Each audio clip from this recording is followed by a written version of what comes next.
Chapter 1. September 12, 1998, Country M, City F. The weather in September was unusually hot and humid. It started drizzling in the evening, and it started pouring in the wee hours of the morning, accompanied by thunder and lightning. Amidst the wind and rain, a red flagship limited edition Ferrari, LaFerrari sports car, shuttled through the rain, splashing puddles everywhere it passed. Screech. The Ferrari made a turn and drove into an empty space. It made half a turn on the spot and slammed on the brakes. The red sports car stopped like a flash of light. Walala. The rain became heavier and heavier. A black Audi was parked opposite the Ferrari sports car. The man in the Audi extinguished the cigarette in his hand, blew a puff of smoke and got out of the car. At the same time, the door of the Ferrari sports car opened, revealing a pair of flat-soled feet.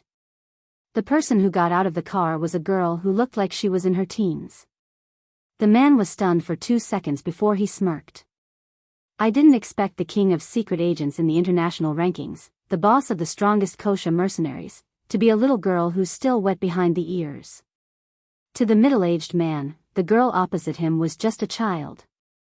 Where's my brother? The girl ignored the man's words and went straight to the point. Ha! The man sneered when he heard that. He then flashed a sinister smile and his expression changed instantly. Then, where's the thing I want? If he did not have something on her, the man would never have dared to speak to the girl in such a tone. She might be young. She was already a legend in the mercenary world and the king of secret agents in her teens. This girl was definitely not as weak as she looked. The girl raised her hand gently and an ancient wooden box appeared in her hand. With a swing, the box flew to the man. This box had a very nice name. It was called Sandalwood Box. However, she did not know why this small box would attract the attention of all the international leaders. Even the old fellows on the assassin ranking who had been living in seclusion for many years came out to fight for it. Fulfill your promise and let my brother go. She sneered. She was not an orphan and had a brother whom she had only met once. It was then that she knew she had a Chinese name. Yun Jian. Before she was 16, she had been using a code name, Slaying God. Yun Jian grew up in the organization. She started her career at the age of 12 and killed the previous boss of the kosher mercenaries at the age of 14. At such a young age, she was already known internationally as the king of secret agents. He was also the boss of the kosher mercenaries. It was not until recently that she found out that she had an 8-year-old brother. They had only met once, and her brother had been captured by the man codenamed Wolf Killer in front of her to threaten her. Yun Jian, who had been alone for 16 years, longed for kinship. Ha! At the same time, Wolf Kill sneered and put the sandalwood box into his arms. He strode to the front of the Audi, opened the door, took out a bloody bag, and threw it on the ground. The bundle rolled twice on the ground, leaving a trail of blood wherever it passed. Finally, the cloth that wrapped the bundle also fell to the ground. Then, the horrifying thing inside was revealed. It was the head of an 8-year-old boy. There was no body. The boy's eyes were wide open, and there were traces of dried tears at the corner of his eyes. There was no body below his neck, and the blood had dried up. It looked extremely strange. Chapter 2. That was her biological brother whom she had only met once. You killed him. Yun Jian clenched her fists and glared at Wolf. Kill as grief and indignation exploded from the bottom of her heart. She had risked her life to get the sandalwood box in order to save her only family in this world. Now, everything had turned into nothingness. Slaying God. You're still too inexperienced. Lang Sha, who had obtained the sandalwood box, was no longer afraid of Yun Jian as if he had a trump card. How could Yun Jian, who was smart, not see through his intentions? Initially, Lang Sha was afraid of her. However, after obtaining the sandalwood box, he even dared to provoke her. Then, pay with your life. Yun Jian took out a scimitar from the side of her thigh after hearing Lang Sha's words. She held it in her palm and dashed toward Lang Sha. Kill him. Yun Jian's nerves were roaring and boiling. It was these people who had forced her to embark on this path of murder. Step by step, they had forced her to become stronger, and the strongest. However, in the end, she could not even protect her family. From afar, Lang Sha held the sandalwood box and sneered at Yun Jian, who was dashing toward him. With the sandalwood box in hand, would he be afraid of a mere slaying god? However, Lang Sha dared not let his guard down. Slaying god was not just a title for show. Slaying was the blood of one's desire to become a god. Slaying god, that was a title that she had earned by trampling on countless lives. Yun Jian was getting closer. When she was a meter away from him, Lang Sha sneered and opened the sandalwood box. With the sandalwood box in hand, who cares about slaying god? She's just a thing of the past. Lang Sha grinned, waiting for Yun Jian to explode in front of him. Poof! Light shone the moment the sandalwood box was opened. Poof! Poof! Poof! How could this be? How could this be? Lang Sha's eyes widened. He lowered his head and saw the scimitar that had pierced his heart. Stab! Stab! Stab! His ferocious face was extremely terrifying. As for his body, it was already slowly falling backwards. Even at the moment of his death, he still did not understand why he had lost to a teenage girl. Yun Jian kicked the dead man's abdomen and bent down to pick up the sandalwood box that had slipped from the man's hand to the ground. This sandalwood box was just an imitation made with the most advanced technology, and the light that had just been reflected was just a flashlight in the box. So what if he killed Lang Sha? Yun Jian blamed herself. Why didn't she keep an eye on her brother? But who would have thought that these people would point their spears at an 8-year-old boy? His goal was to control her. Yun Jian took out an exquisite wooden box from the car and placed it in her hand to compare it with another wooden box. This was the real sandalwood box. But what was the use? Could she bring her brother back? The reason why Lang Sha was defeated by her was because he knew that she wouldn't abandon her only family. But he didn't expect that when he schemed against her, she could also scheme against him. A small sandalwood box had attracted countless killers to fight over it. Just based on this point, would she really hand over the sandalwood box with both hands? If handing over the sandalwood box could exchange for her cute brother, then Yun Jian would not hesitate. But, Lang Sha actually killed her brother like this. It was her fault. Yun Jian's body trembled slightly. A drop of cold tear flowed down from her left cheek. Silently, without Yun Jian noticing, it dripped into the sandalwood box in her hand. Whoosh! In an instant, the sandalwood box emitted a dazzling light that enveloped the open space. Yun Jian's head sank and she completely fainted. The heavy rain was still pouring down, and the thunder was still roaring. Chapter 3. Xinjiang Town, Longmen City, Country Z. It was the start of September, school season. In the girls' washroom of Xinjiang Town Junior High School's teaching block during class break. Her head was dizzy and her body swayed as if she was being dragged somewhere. Before Yun Jian's subconscious had fully awakened, a few sharp female voices rang in her ears. This little B***TCH actually fainted. Sister Lin, what should we do now? How dare this B***TCH steal my man? She must be F***king tired of living. She won't learn her lesson if I don't teach her a lesson. Both of you, push her head into the toilet ditch. Let her ESH*T. Let's see if she dares to do it again. Hurry up, I'll take responsibility if anything happens. Steal her man? Toilet ditch? Yun Jian slowly regained consciousness and reacted in the next second. Both her hands were pulled behind her back and a small hand was covering her head. Her eyes happened to catch sight of feces under the toilet ditch. The stench of feces wafted from the bottom of the toilet ditch. The hand that was pressing down on her head was about to push her head into the toilet drain. Yun Jian did not have time to think about where she was. Her hands buckled reflexively and she broke free from the person who held her hands as fast as she could. At the same time, her feet did not relax as she hooked back lightly and kicked the two people behind her to the ground. Her movements were swift and violent. Ah! The two girls' soft cries came from behind. Yun Jian had already jumped a few meters away from the toilet ditch and had a clear view of the situation before her. Where was she? Who were the 15-year-old girl in front of her and the two girls she had just kicked to the ground? Yun Jian.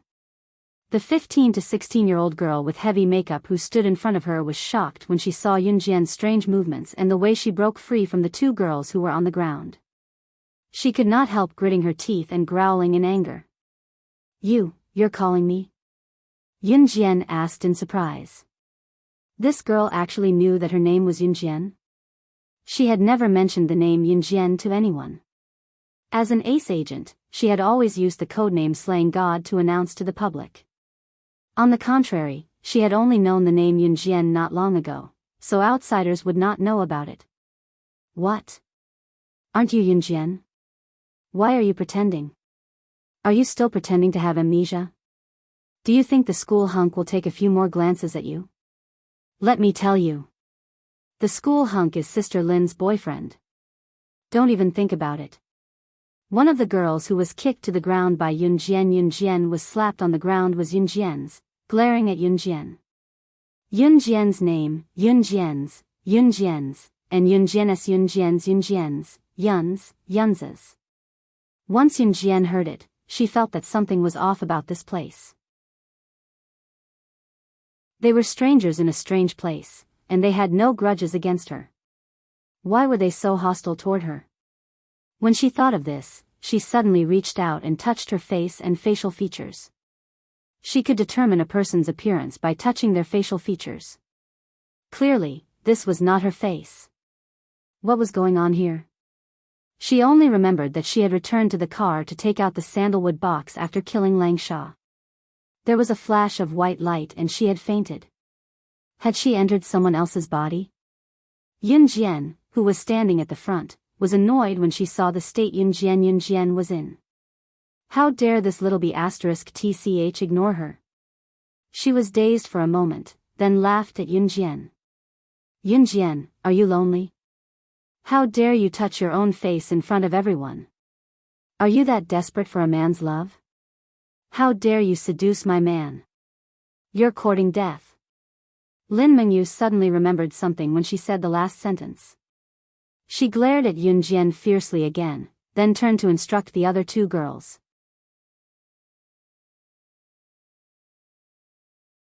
Chapter 4. Lin Mengyu glared viciously at Yun Jian. She looked as if she wanted to tear Yun Jian into pieces. Yun Jian narrowed her eyes and raised her eyebrows. She watched as the two girls who had obeyed Lin Mengyu approached her. She was not flustered. Although she did not know why she was here, or why she had entered another girl's body. However, the three girls in front of her did not pose a threat to her. Although she did not know the situation, she, Yun Jian, was not someone to be bullied. She was the top secret agent in the world. The number of people who had died in her hands could form a long street. Although the girls in front of her were about the same age as her, she knew that they were probably delicate girls who would be afraid even if they saw a dead person. Yun Jian's lips curled into a smile. It was faint, but it sent chills down one's spine. The two girls who were approaching her were stunned and stopped in their tracks. What are you waiting for? Come on, you two. Stop dilly-dallying. Are you waiting for the food to be served? Lin Mengyu shouted at the two girls.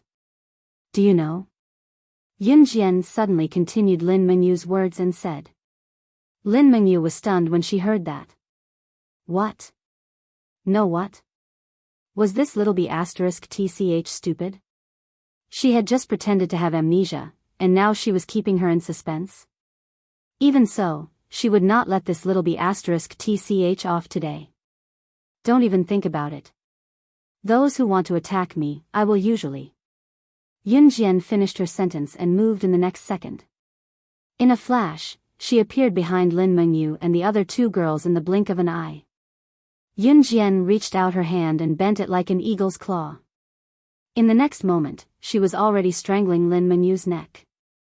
Yun Jian, who was already standing behind Lin Mengyu, blew at Lin Mengyu and continued, like this, break her neck. At the same time, she tightened her grip. At this moment, Lin Mengyu and the other two girls finally reacted. In the blink of an eye, Yun Jian, who was just 1 or 2 meters away, had already run behind Lin Mengyu.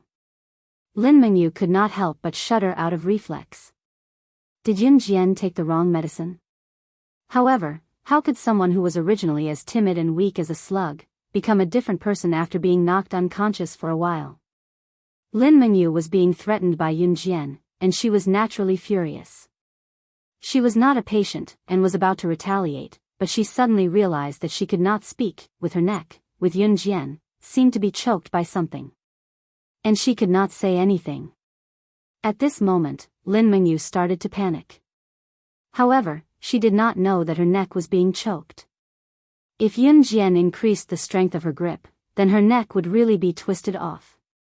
Killing, in Yun Jian's previous world, was as simple as eating and sleeping.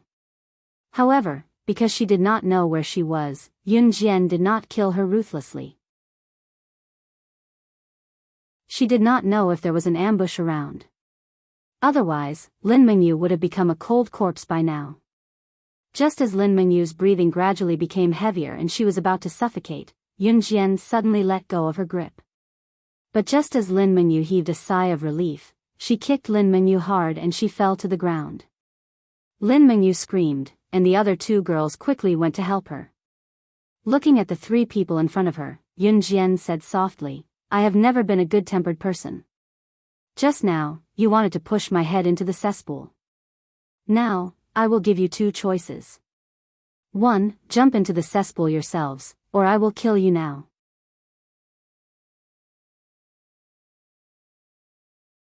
Chapter 5. Cough, cough, cough. Lin Mengyu, who was freed, took a few deep breaths and coughed a few times.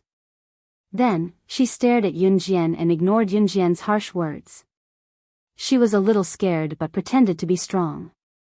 Yun Jian, you dare to threaten me? You dare to hit me? Do you know who my father is? My father is the principal of our school. I want you to apologize to me right now, right now. Otherwise, you don't have to attend this school anymore. I'll go look for my father now and ask him to expel you.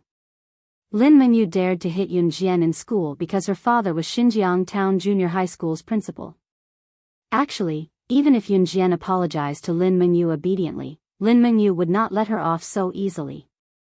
However, the current Yun Jian was no longer the cowardly slut she used to be. Apologizing for no reason was a word that had never appeared in Yun Jian's dictionary. Yun Jian flashed an odd smile as she inched closer to Lin Mengyu and the other 2 girls. What do you want to do?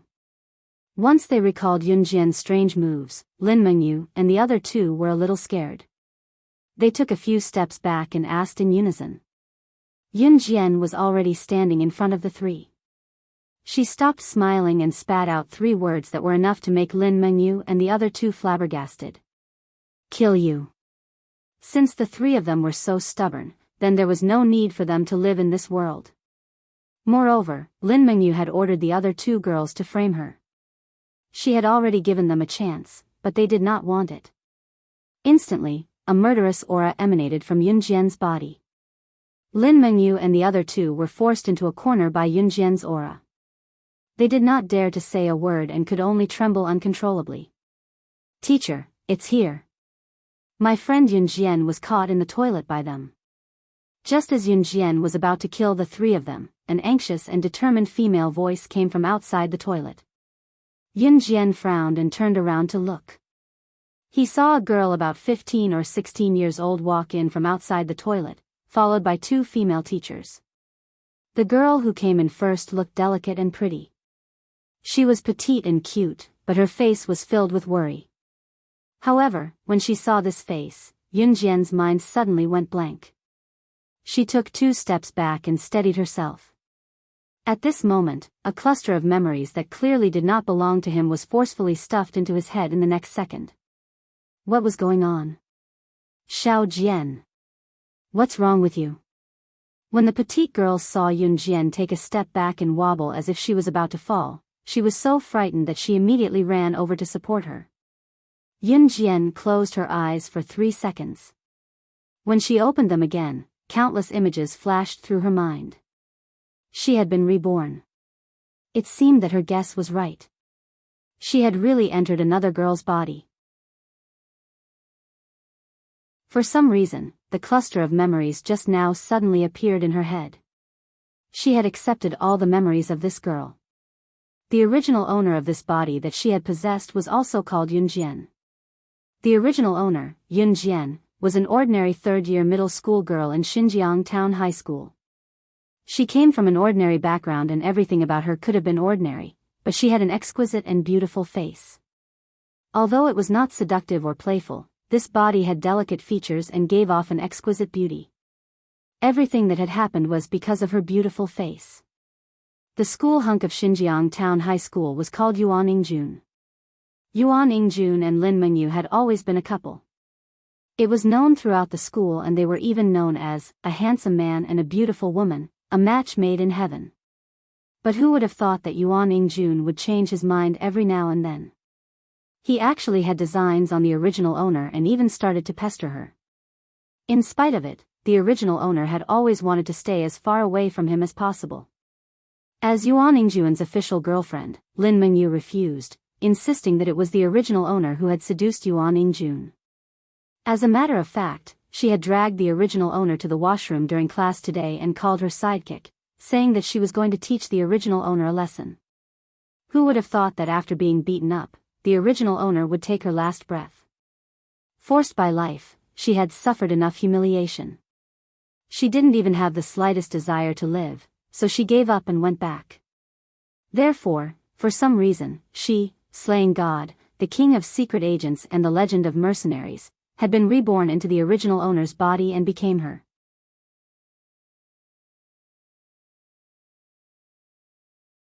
Chapter 6. I'm fine. Yun Jian looked up at the girl who rushed over to help her and gave her an answer. This girl was called Lu Fian and was a very good friend of the original host. When the original host was caught by the three of them and beaten up in the toilet, Lu Fian knew that she didn't have the ability to stop this, so she immediately ran to call the teacher over. But she was too late. The original host was already dead and the person who replaced her was Yun Jian. She was already tired of being a secret agent in her previous life and wanted to leave the organization, leave the world of assassins and secret agents and live a normal life with her brother. But who would have thought that her brother would be killed and she would encounter such a strange thing like rebirth? But now that she came to this body, she could finally leave the organization of her previous life. Yun Jian gladly accepted this result. But her brother's death was not over. She wanted to retire, but who knew that those people in her previous life would go crazy and take her brother as a hostage and kill him. Although Langsha was killed by her, Yun Jian knew that there must be someone controlling him. She, Yun Jian, would definitely take revenge. What's going on? One of the two teachers who were called over by Lu Fian just now, who looked younger, called out to Yun Jian authoritatively. This teacher's surname was Wang and she was a new teacher who had just graduated from university and was assigned to Xinjiang Town High School. But she also knew that Lin Mengyu was the daughter of Xinjiang Town High School's principal and couldn't be offended. Usually, when Lin Mengyu committed crimes in school, these teachers would turn a blind eye. Although teacher Wang was young, she was a person with foresight. She didn't shout at Lin Mengyu because she was afraid of offending Lin Mengyu and indirectly offending the principal. As a new teacher who had just been assigned a job, teacher Wang didn't dare offend the principal. On the contrary, Yun Jian and Lu Fian were normal villagers in her eyes. They had no power or influence and their parents relied on working and farming to support their family. With this comparison, it was clear who was more important. Teacher, it was Lin Mengyu and the other two who forcefully dragged my friend into the washroom. They even said that they would teach her a lesson. Before Yun Jian could say anything, Lu Fian explained to Mr. Wang. Mr. Wang wasn't the teacher who taught Lu Fian and Yun Jian's class. At that time, Lu Fian was afraid that Lin Mengyu and the others would bully Yun Jian if he came late. Therefore, Lu Fian immediately called him over when she saw him and didn't have time to explain. Lu Fian said this because she wanted Teacher Wang to stand up for Yun Jian. Teacher Wang sized up Yun Jian. Seeing Yun Jian's shabby clothes, she knew that she was a poor girl from the countryside. Hence, she looked at Yun Jian with contempt and said to Lu Fian, as a junior high school student, she should act like a student. If your friend doesn't cause trouble, do you think Lin Mengyu will bully your friend? With these few words, Mr. Wang was obviously on Lin Mengyu's side. Furthermore, he was completely biased towards her. Lu Fian was stunned and her heart suddenly turned cold. But teacher, it was Lin Mengyu who bullied my friend first. According to the school rules, shouldn't she be punished?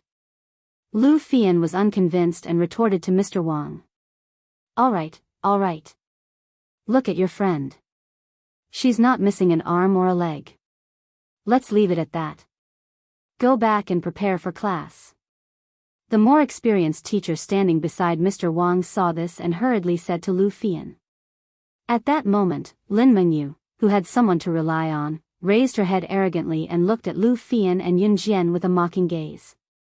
Little b****, humph, this isn't over yet. Now that even the teacher isn't helping you, let's see what you bunch of poor people can do.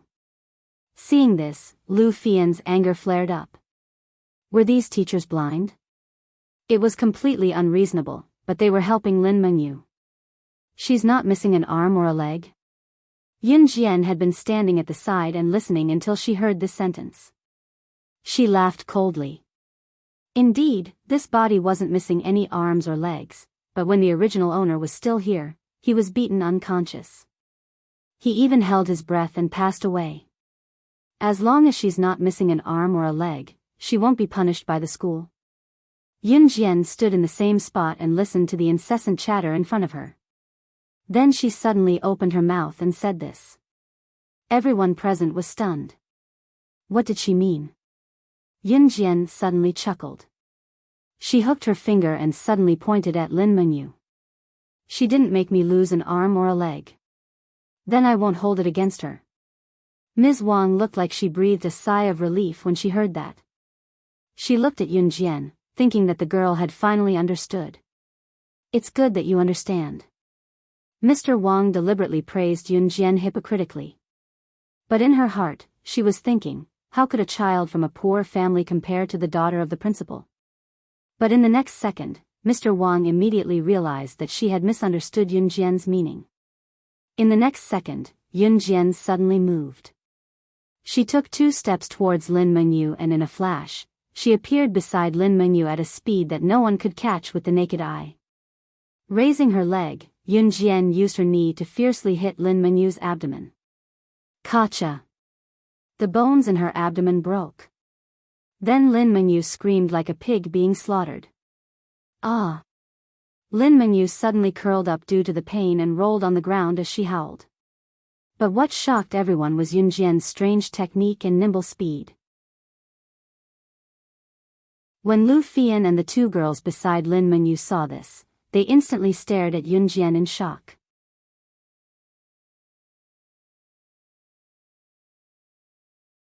Chapter 7. The sound of bones breaking in Lin Mengyu's abdomen sent chills down everyone's spine. Yun Jian had used her knee to break Lin Mengyu's abdomen. What kind of strength was that? Was that the strength of a normal person?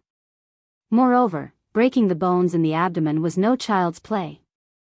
That would be life-threatening. The abdomen was where the internal organs were located. If the bones in the abdomen were broken, it would pierce through the internal organs and cause bleeding. The person's life would be in danger. Ms. Wang and the other older teacher had some common sense. When they saw the situation, their faces turned pale with fright. If something really happened to Lin Mengyu here, they would not have an easy time. Student Yun Jian, right? You actually injured someone just now. You even injured a classmate. Because of this, you will receive the most severe punishment from the school. Ms. Wang was a little flustered and scared. She hated Yunjian again, so she spoke harshly to Yunjian. The other older teacher was more or less more experienced than Ms. Wang. Since the incident had already happened, the teacher immediately gave the order and ran out to call for people to carry Lin Mengyu to the hospital. Lin Mengyu was already rolling on the ground in pain, unable to say a word. If they waited any longer, she would die. If they did not send her to the hospital, she would really be in trouble. She didn't cause me to lose an arm or a leg, so she won't be punished by the school. I didn't cause her to lose an arm or a leg, so I won't be punished by the school either.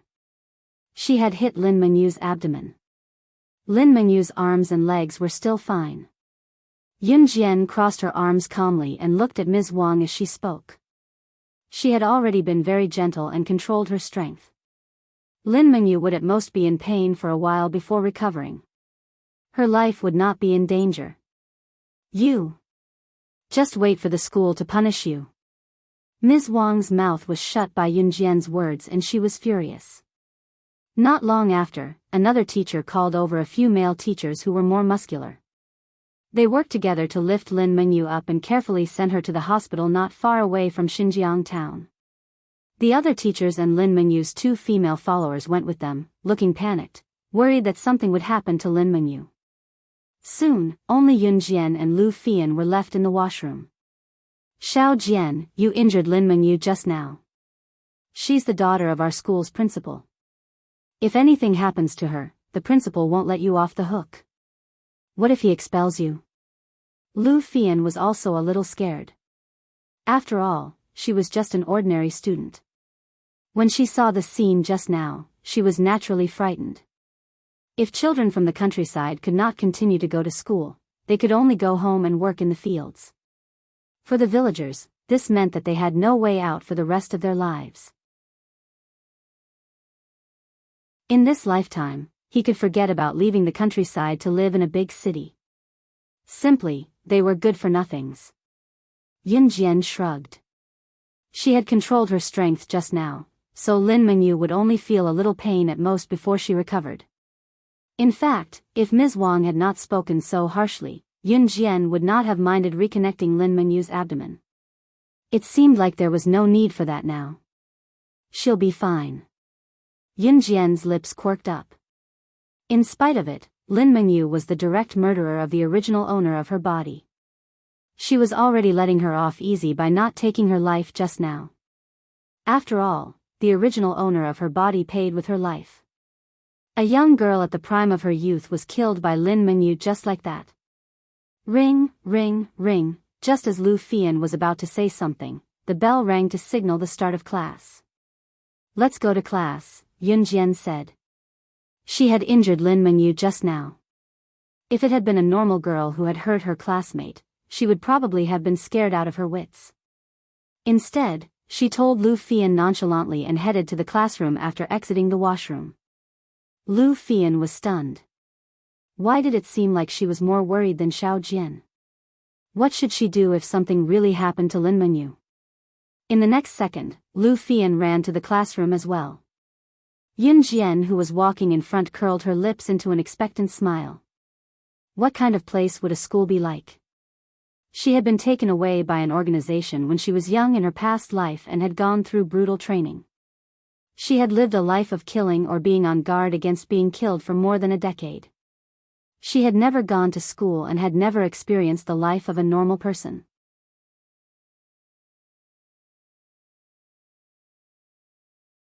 Chapter 8. When Yunjian and Lu Fian arrived at the door, Yunjian saw a class sign hanging on the wall next to the door. On it was written in red block letters, Grade 3, 6, Class. Yunjian suddenly realized that she was just an ordinary student who had just entered her 3rd year of middle school. Pursing her lips, raising her eyebrows, and nodding with a smile, Yunjian stepped into the classroom. Her seat was in the 3rd seat in the 3rd row. Because the original owner wasn't very tall, but she wasn't short either. She was in the middle of the class, so her seat was in the middle. Instead, he sat in the best position. Lu Fian's seat was a bit far from hers. Because class had already started, Lu Fian didn't say anything and ran to her seat first. Yun Jian took her seat as well. Just as they sat down, a slightly plump female teacher came in through the door. This teacher's surname was Jean. Teacher Jean was already in her 30s. She took good care of her appearance, so she looked a few years younger than her real age. Teacher Jean was usually very kind. She was the teacher in charge of grade 3-6. She taught Chinese and was quite humorous in class. She would also tell stories to the students, so the students in the class liked her class. After Teacher Jean came in, she put her lesson book on the podium and took out her Chinese textbook to start class. After an entire afternoon of class, Yun Jian didn't get tired. In fact, she had already learned these lessons. In her previous life, she was in an organization and had to be proficient in everything. She had to learn all the lessons in a short period of time, otherwise she would be eliminated in that world. However, during class, Yun Jian still listened attentively. She only enjoyed the process. At 16:50 in the afternoon, school ended on time. Because today was Friday, there was no evening self-study, so school ended early. Usually, there would be evening self-study from the weekend to Thursday. So after the evening self-study, school ended around 8 in the evening. When school ended, the bell rang. Before Teacher Jean could announce the end of class, a few naughty boys in the class took their bags and sneaked out the back door. The teacher had a headache over these naughty students, but there was nothing she could do. After the head teacher left, the students picked up their school bags and ran back home. Friday after school was the happiest time of the week. Xiao Jian, wait for me. Let's go together. Lu Fian packed her bag hastily after class and called out to Yun Jian. Yun Jian didn't respond, but she waited for Lu Fian. Lu Fian was a very good friend of the original host. She wasn't a bad person. At least when she saw the original host being bullied, she would think of ways to help the original host. She didn't alienate her because she was afraid of offending Lin Mengyu. Lu Fian quickly packed her bag and ran over. She said excitedly to Yun Jian, "Let's go." "Okay," she replied softly. Yun Jian nodded and walked towards the school gate with Lu Fian. The two of them walked side by side and soon exited the school gate. Xinjiang Town Middle School was located in the center of Xinjiang Town. Yun Jian's house and Lu Fian's house happened to be in the same direction, so they were going in the same direction. Just as they stepped out of the school gate, Yun Jian heard a loud male voice from the side. "Xiao Jian." Slightly surprised, Yun Jian turned to look and saw a young man about 17 or 18 years old standing on the steps of the school gate, looking at her. He was dressed in a tracksuit and had a slender build. When Yun Jian saw the handsome young man, she was stunned at first before the memories of the original owner of her body flooded her mind. The young man was none other than the original host's biological elder brother, Yun Yi. Now that she had inherited the original host's identity, did that mean that Yun Yi was her elder brother? Yun Jian was separated from her family when she was young in her past life. By the time she found her family, she was only left with her younger brother. She had only met her younger brother once. Before she could enjoy the familial love, her younger brother was killed. Having never experienced familial love, Yun Jian was stunned. Looking at Yun Yi, she uttered a word carefully, "Brother?" Yun Yi hopped down the steps handsomely and went to where Yun Jian and Lu Fian were. He placed his hand naturally on his younger sister Yun Jian's shoulder and flashed a refreshing smile that was enough to make many girls squeal. "Mn, Xiao Jian, your brother finished school early today, so I came to pick you up. Don't forget, it's our mom's birthday today. She's worked hard for us all her life, so we should honor her today," Yun Yi answered and spoke up, afraid that Yun Jian would forget what day it was. Yun Jian did not know the situation, but she found the answer from the original host's memory. The original host's family was more complicated and she had a biological elder brother. Her brother had excellent results in the middle school exams last year and was admitted to a key high school in the city. Today was Friday, but it was also the birthday of the original host's mother, so Yun Yi had told the original host early in the morning that she would rush back from the city to celebrate her mother's birthday.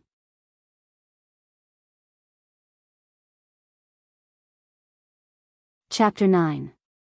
I didn't forget. It's Mom's birthday today. Looking at Yun Yi's excited face, Yun Jian made up a small lie. Okay, don't I know you? Let's go, we'll go to the gift shop later and pick out a birthday present for Mom. Yun Yi patted Yun Jian's shoulder and said. Okay. Yun Jian nodded. Then the three of them walked to the gift shop in town. Because Lu Fian had to go home early, she said goodbye to Yun Jian before reaching the gift shop in town. Lu Fian's family was strict. Her parents were retired teachers, and they had a daughter at an old age, so they doted on Lu Fian a lot. They even set a rule that she had to go home immediately after school. Even if she wanted to go out to play, she had to go home first to tell her parents and get permission. So when she heard that Yun Jian and Yuni were going to the gift shop in town, she could only apologize and leave first. Seeing that Lu Fian had left, Yun Jian didn't ask her to stay. She waited for Lu Fian to leave, then continued to walk to the gift shop in town with Yun Yi. Brother, is there a phone in town? Yun Jian waited for Lu Fian to leave for a while and asked Yun Yi. Although she had just been reborn into this body and was very satisfied with her current life, she couldn't ignore some things from her previous life. She was an ace agent on the international list, and also the boss of Kosha mercenaries. She could give up the identity of an agent. After all, it was an identity that restricted her freedom in her previous life. But she couldn't ignore the Kosha mercenaries. Kosha mercenaries was an internationally famous assassin organization. On the international official platform, as long as the employer could afford it, they could hire the Kosha mercenaries to do things for them. It could be said that since the Kosha mercenaries were born, as long as the employer could afford it, there was nothing that the Kosha mercenaries couldn't do. And she, Yun Jian, was the boss of such a mercenary group, the leader. The Kosha mercenaries was a force that she had obtained after killing the previous boss. It was not a small force. Yun Jian wanted to avenge her brother, so she definitely couldn't abandon this force. There's a shop not far away that has a phone installed. Why? Xiao Jian, you want to make a call? Yunyi glanced at Yun Jian suspiciously and asked. He had single-handedly protected his younger sister since she was young. It was only after he entered high school and returned home once every few months that he could no longer take care of her. However, it had only been a few days since the start of the semester. Who was his sister calling? How come he, the older brother, didn't know about it? Well, I want to make a phone call. Brother, can I? Yun Jian asked. Yunyi doted on her little sister, so she naturally wouldn't refuse. Okay. He had some pocket money saved up from his own meals. Although the phone bill was a little expensive, he was willing to spend it for his sister. In 1998, mobile phones were not yet popular in Z country. At this time, only a few tycoons, entrepreneurs, and big bosses had mobile phones, pagers, and other communication devices. For the original owner's family, which was not considered rich at all, they could not even afford a telephone. Yun Jian and Yun Yi came to a small shop. It was not big and the shopkeeper was a middle-aged man in his 40s. He held a fan in his hand and sat on a chair, waving his hand as he watched Yun Jian and Yun Yi enter the shop. What would you like to buy? The shopkeeper asked casually. Boss, we want to make a call, Yun Yi told the shopkeeper. The shopkeeper set the timer on the phone and passed the receiver to Yun Yi. Yun Yi passed the receiver to Yun Jian and asked Yun Jian to make the call. Yun Jian reached out and pressed a few numbers on the phone's dialing device, then waited for the call to go through. Yun Yi kept staring at her little sister, trying to see who she was calling. Beep beep beep, after 3 rings, the call went through. After Yun Jian made the call, a man's fluent English voice came from the other end of the line. Hello? This man was her subordinate, codenamed Tiger. He was one of the leaders of the Kosha mercenaries and ranked 8th on the international assassin chart. Just like his codename, he had the ferocity of tiger and the speed of a cheetah. Yun Jian glanced at Yun Yi and spoke to Tiger on the other end of the line in fluent English without hesitation. I'm slaying. I won't be going back for the time being. I'll leave the matters of the organization to you. Slaying God, also known as slaying. With that, Yun Jian hung up without waiting for the other party's reply. She would never wait for an answer when she spoke to someone on the phone. It was because the other party would definitely obey her orders. Hearing Yun Jian's fluent English just now, Yun Yi's eyes widened as she stared at her younger sister. Yun Yi was excellent in English and had even gotten into the best high school in the city, but her younger sister's grades had always been poor, especially in English. In spite of it, Yun Jian's fluent English just now was something that even the English teachers who graduated from their school would have to admit they were not as good as her. When did his younger sister become so outstanding? Moreover, who was that person? Why did Xiao Jian hang up right after she finished speaking? From the looks of it, it was as if he was talking to his subordinates. The shop owner who was still waving his fan paused abruptly when he saw Yun Jian's actions. To be honest, he had been a shop owner for many years, but this was the first time he had seen such a clean little girl. She made a call, spoke in a foreign language, and hung up before the other party could reply. What kind of call was that?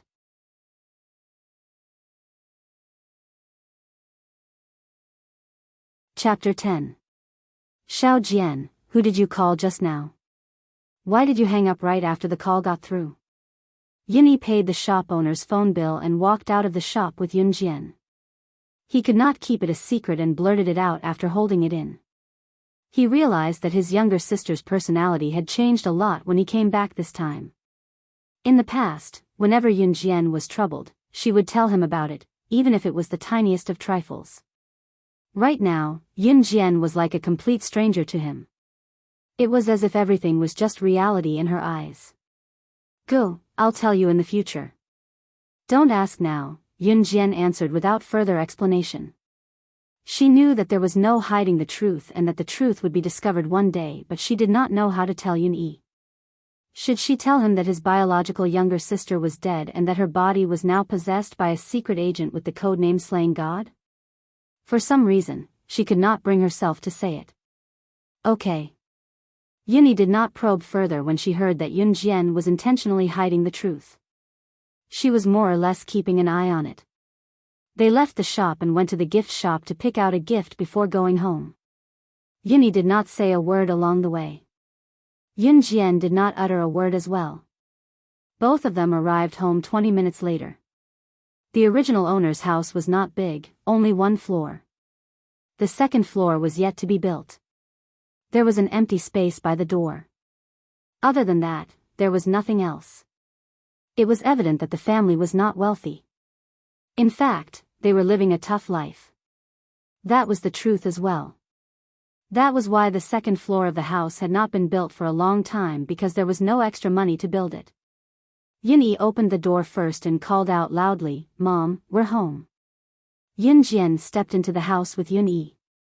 She was at the top of the world in her previous life. Although she faced death every day, she lived the best life. Compared to her previous life, the original owner's house was simple but filled with warmth. Xiao Jian, you're back. Dinner's just ready. Hurry up and wash your hands and get ready to eat. In the simple kitchen, a woman in her 40s carried a plate of dishes and muttered as she walked. This person was the mother of Yun Jian's current body, Qin Yiru. Qin Yiru was in her 40s. Although she was not very old, she looked a little old because of overwork. Yun Jian looked at Qin Yiru without moving. Mother, motherly love, these were words she had thought of in her previous life, but had never experienced. Why are you still standing there? Go wash your hands and get ready to eat. Qin Yiru urged when she saw Yun Jian staring at her without moving. Yun Jian suddenly felt happy and ran to wash her hands. In an instant, her mind was turned upside down. She now had family, and from now on, she would be the one to protect them. Mom, where's Dad? Yun Yi came out of the kitchen after washing her hands and asked Qin Yiru. Yun Jian came out of the kitchen as well, her hands still wet. Just as Yun Yi finished her question, Qin Yiru's hands that were fiddling with the bowl and chopsticks suddenly paused. He's not back yet. Qin Yiru sighed and said softly and tiredly, he probably went to the Wang family's casino again. Yun Jian narrowed her eyes. The original owner's family was rather complicated because of this. The original owner's mother was a worker in a textile factory, earning a meager salary to support her children's education. The original owner's father, on the other hand, was a loafer. Not only did he live off a woman at home, he did not have a job and loved to gamble. Once he gambled, he would stay out all night.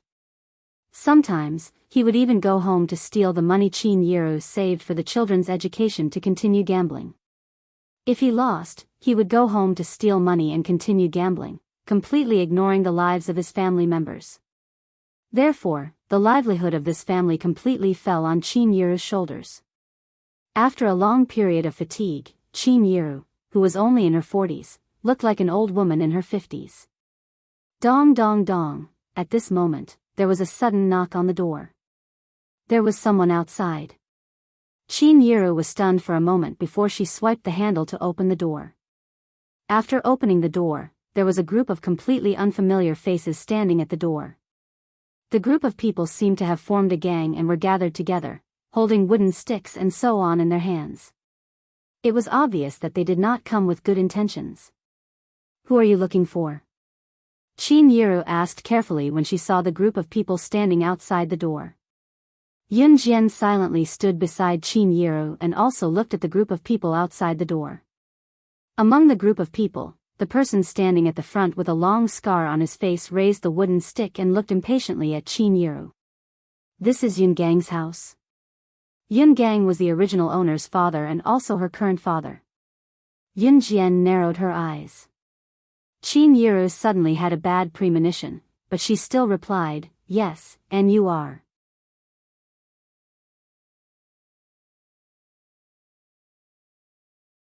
Chapter 11.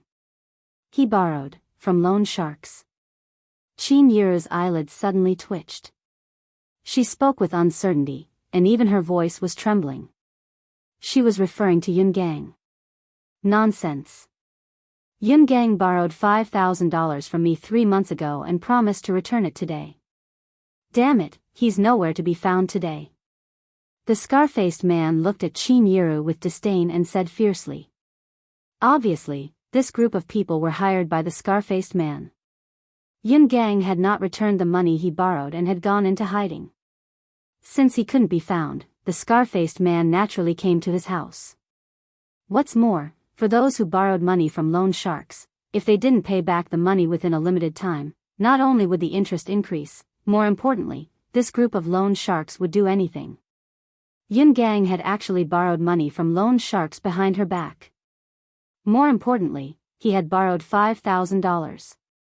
$5,000 in 1998 was not a small amount. Moreover, with their family's financial situation, they wouldn't even be able to return $500, much less $5,000.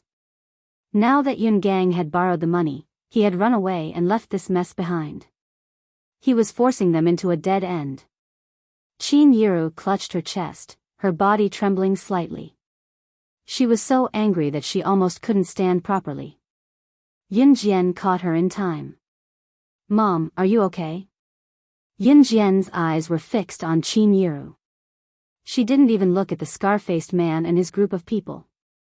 It wasn't that she didn't care.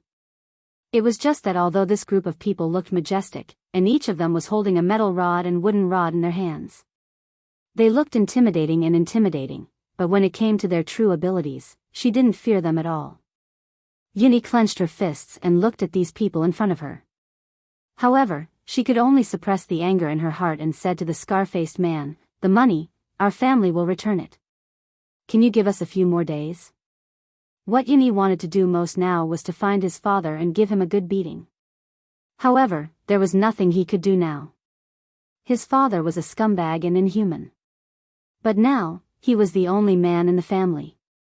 He had to think for his mother and sister and shoulder the heavy responsibility of this family.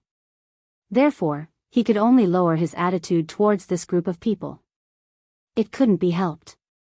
Who asked them to meet such a father? The scar-faced man sneered and reached out to pick his nose, picking out a lump of booger from his nostril. He looked at Yun-Yi as if she was a clown and said in a disdainful tone, "Huh, give me a few days." "Sure. However, before Yun-yi could breathe a sigh of relief, the scar-faced man continued, "Unless you let your sister accompany us and have fun. Or you can lick the booger on my hand clean. Maybe I'll be happy and agree." Huh. Ha. As he spoke, the scar-faced man lifted the booger that he had just picked out from his nose.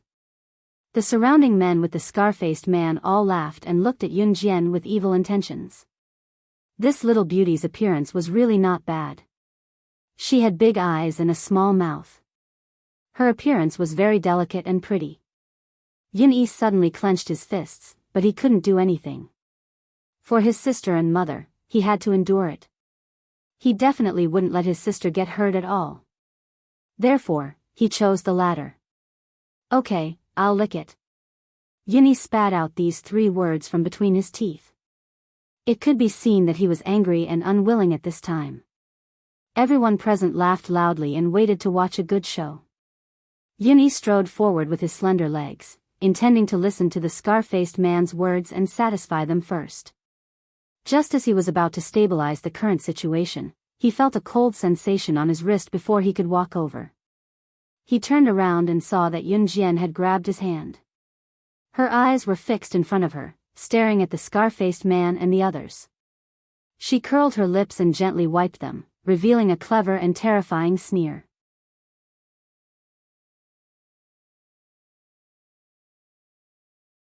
Chapter 12. From the moment Yun-yi protected her, or perhaps even earlier, Yun Jian had already made up her mind. She wanted to protect this body's brother and mother, because she was now Yun Jian. This kinship was not easy to come by. "Hey!" The scar-faced man whistled and sized up Yun Jian from head to toe. He jeered, "This chick's temper is quite fiery, he, but I like this temper." As soon as he said that, the group of men around them also started to jeer. Yun Jian's harsh words were completely treated as a joke in the eyes of this group of people. This little girl actually dared to speak in such a tone. Pfft! Wasn't she trying to be funny? Seeing this group of people looking at her sister strangely, Yun-yi quickly shielded Yun Jian behind her again. "This matter has nothing to do with my sister and mother. If you want money, come to me. I will find a way to return it to you." When Yun-yi said that, she was not confident. "Return it? How are you going to return it?" The scar-faced man suddenly stopped smiling and stared at Yun-yi fiercely. "Today's money, I must take it with me. Otherwise, I will chop off one of your hands." Would she still be alive? If Yun-yi lost both of her hands, how was she going to live in the future? How was she going to talk about the future? At this point, Qin Yiru could not take it anymore. She rushed out in despair and stood in front of Yun Jian and Yun-yi, protecting them with all her might. She lost control and knelt down at the scar-faced man and the group of people, shouting, "Don't hurt my children.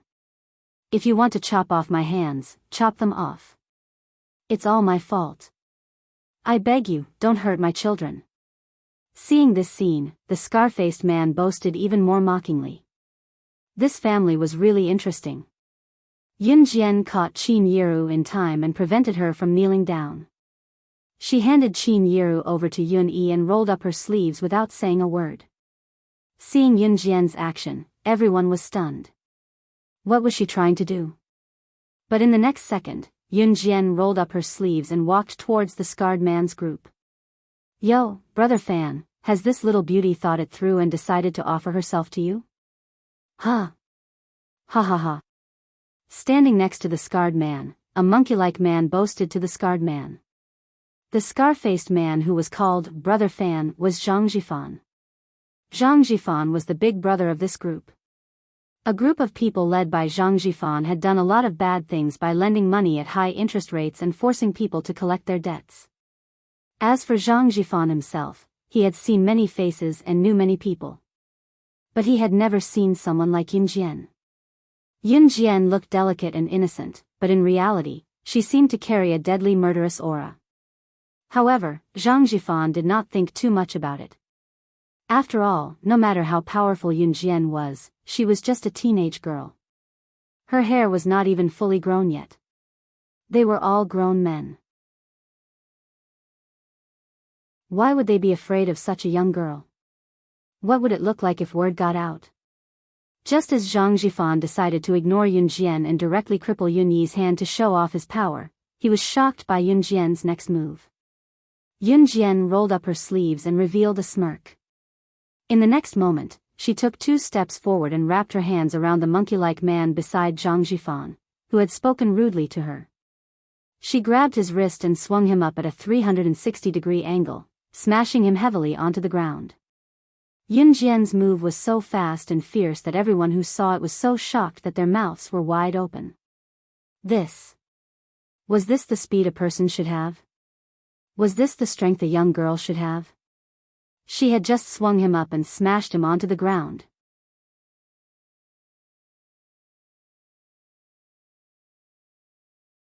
Chapter 13. A Wu. The monkey-mouthed man was thrown to the ground by Yun Jian. He howled in pain, his body trembled slightly, and he fainted after falling to the ground. When everyone saw this scene, they instantly felt a chill run down their spines. Qin Yiru looked at her daughter in disbelief. Yunyi narrowed her eyes thoughtfully, but she was also shocked by her sister's actions. You. Seeing Yun Jian throw the monkey-mouthed man to the ground and slowly walk towards him again, Zhang Jifan could no longer remain calm. Previously, he didn't take Yun Jian's words seriously and only treated her as a child. But now, with the monkey-mouthed man lying on the ground, they didn't know whether he was dead or alive. Zhang Jifan and the others all obediently shut their mouths, their hearts trembling with fear. They also saw clearly how the monkey-mouthed man fell to the ground just now. The monkey-mouthed man's reaction speed was the fastest among them. But Yun Jian's speed was several times faster than the monkey-mouthed man's. The people present couldn't even catch Yun Jian's speed with their naked eyes. How could they beat her? At this moment, Yun Jian slowly walked towards Zhang Jifan, stopped, raised her eyes, and looked at him with her beautiful and sharp eyes without fear. I will return the money to you on behalf of my father. Yun Jian finally stopped and didn't attack again. Zhang Jifan and the others inexplicably breathed a sigh of relief. On one hand, it was because they were afraid of Yun Jian. On the other hand, they felt that Yun Jian wasn't the kind of person who didn't keep her words. Just when Zhang Jifan thought that everything was over, he heard Yun Jian's voice again. Her voice was so cold. But don't think that you can leave here like this. Just now, my brother and mother were frightened because of you. If you don't apologize, then I will cripple both of your hands on the spot. Just now, Zhang Jifan was pressuring her to pay up. He said that if Yun Yi couldn't pay up, he would cripple one of Yun Gang's hands.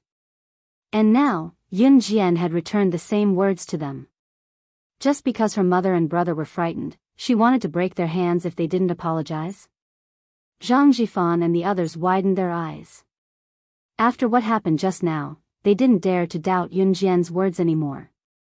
However, what they did not know was that Yun Jian's codename was Slaying God. If she was still a secret agent, she would not just want their hands. That would be fate. Xiao Jian, come back. Let's forget about it. Let's not be calculative. Mom and your brother are fine. They weren't frightened. Qin Yiru was mild-mannered and was afraid that Yun Jian would continue to be calculative. Zhang Jifan and the others had found help after they left, so she called out to Yun Jian, worried that her daughter would be hurt. How could someone like Zhang Jifan who earned money from loan sharks all year round not have a backer? If they really pissed them off, Qin Yiru was afraid that they would come knocking again and her daughter would be in real danger. Yun Jian did not turn to look at Qin Yiru, but she had listened to Qin Yiru and let Zhang Jifan and the others go. Since my mom said so, scram. Yun Jian looked up and glanced at Zhang Jifan and the others. Then, she looked at Zhang Jifan and the others and chuckled. Remember, the person who owes you money is my father, Yun Gang. I'll return the money for him this time, but if there's a next time, go find him if you want him dead or alive. He asked for it himself. Don't ever come to my house again. Zhang Jifan and the others' eyelids twitched at her words. This little girl really knows how to say anything. No matter how much of a jerk Yun Gang was, he was still her father, right? How could she say something so heartless at such a young age? Coupled with her unfathomable skills just now, it was hard to fathom.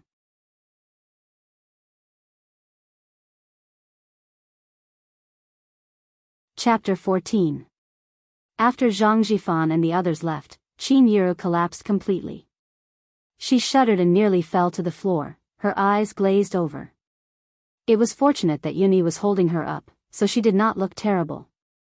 To a woman, having her husband cheat on her was the most intolerable thing. Apart from this, the concept of gambling and cheating were the same. Small gambles were enjoyable while large gambles were harmful. Although Yun Gang did not cheat on his wife, he was addicted to gambling and neglected his job. All these years, he relied on Qin Yiru to take care of the household and earn money to support the family. Not only that, sometimes, the money that Qin Yiru worked hard to earn would be stolen by Yun Gang. He continued to gamble and was never tired of it. Qin Yiru could tolerate all this. She had thought that it would be over after a little bit of tolerance and she would just make do with it. Who would have thought that Yun Gang would borrow money from loan sharks? He was really going to drive them to their deaths. Those loan sharks were capable of doing anything. If Xiao Jian had not been ruthless and chased those people away today, the consequences would have been unimaginable.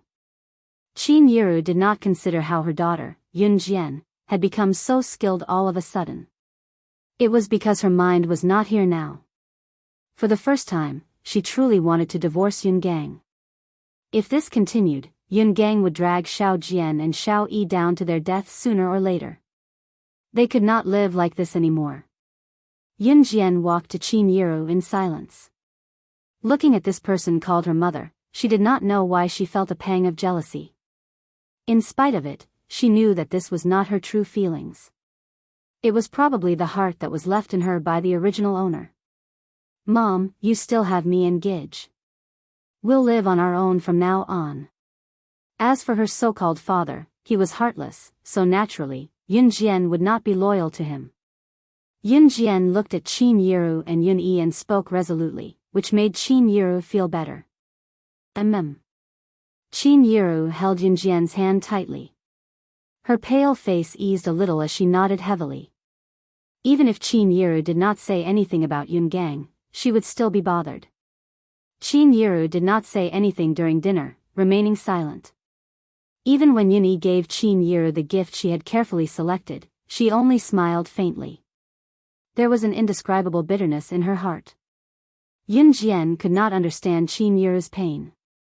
The pain of an ordinary woman. It was a silent night. It was Saturday. The next morning, Yun Jian woke up early and loaded all the heavier items into her bag before running a few laps around Xinjiang town's riverside with her bag. Exercise was a habit from her previous life. However, the physique of this body was not good. She was drenched in sweat after running a few rounds with more than 10 kilograms of weight.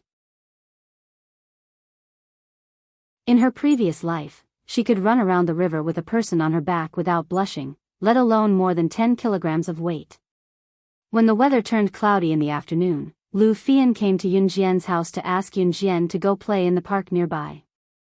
It was then that Yun Jian remembered that the original owner of her body had promised her earlier that they would go for a walk in the park this weekend. The park was not big, but it was a rather famous place near Xinjiang town. Usually, many people would come here for a stroll when the weather was good. The weather turned cloudy on Saturday afternoon, making it a good day for a walk. When Yun Jian and Lu Fian arrived, there were already many people in the park. Xiao Jian, let's go sit at the pavilion over there. Lu Fian told Yun Jian, perhaps tired from running a few rounds around the park. Yun Jian nodded and both of them went over. There were already people standing at the pavilion but there were still empty seats. When they approached the pavilion, however, Lu Fian suddenly exclaimed in surprise, that's, as she spoke, she pointed at a young man sitting at the pavilion.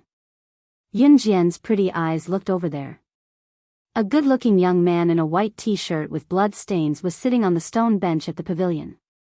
He was surrounded by a group of young men and women. This person was none other than the culprit who caused the original owner of her body to be accidentally killed by Lin Mengyu, Yuan Ingjun. Enemies were bound to meet on a narrow road. Yun Jian smirked and was about to leave when she heard Yuan Ingjun's surprised voice behind her. Xiao Jian? Why, are you here for a walk too? Or are you here because of me?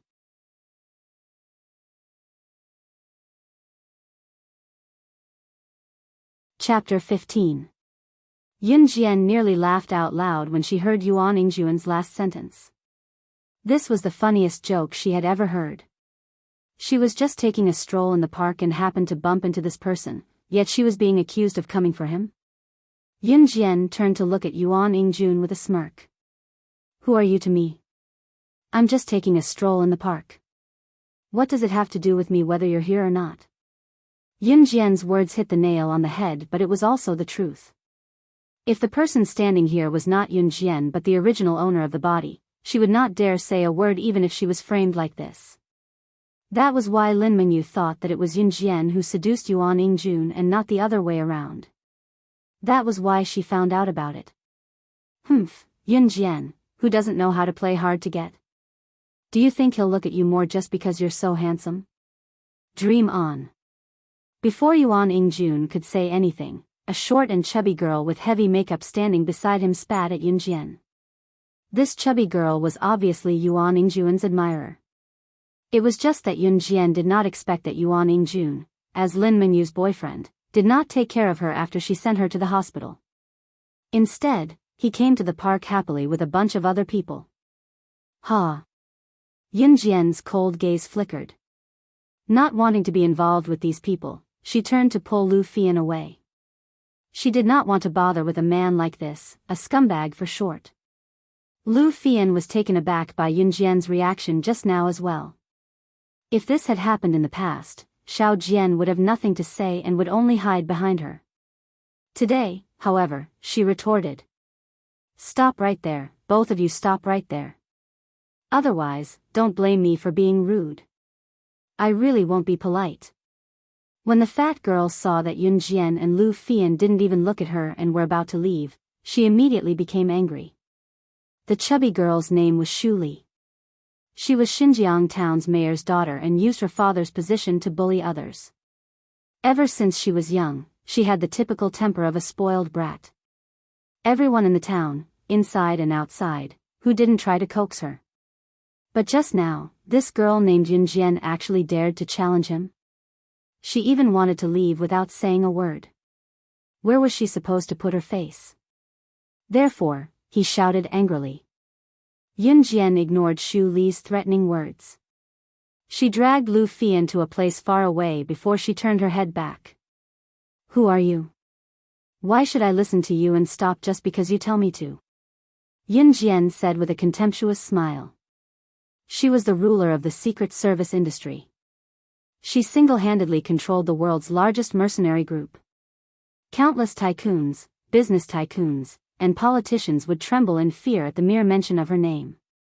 Yet now, even the mayor's daughter of a small town dared to speak to her in such a tone.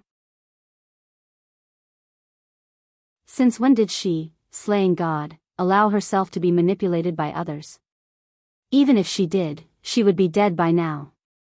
Yuan Ingjun, who stood where he was, thought that Yun Jian was really playing some tricks, so he flashed a smile that was considered handsome to others. Inwardly, however, he was thinking. Playing hard to get? Yun Jian's acting was quite convincing. However, this made him want this woman even more than before. There was still plenty of time. He did not believe that this woman would not be attracted by his good looks and fall into his arms. Yuan Ingjun had completely forgotten that he still had a girlfriend who was receiving treatment in the hospital, Lin Mengyu.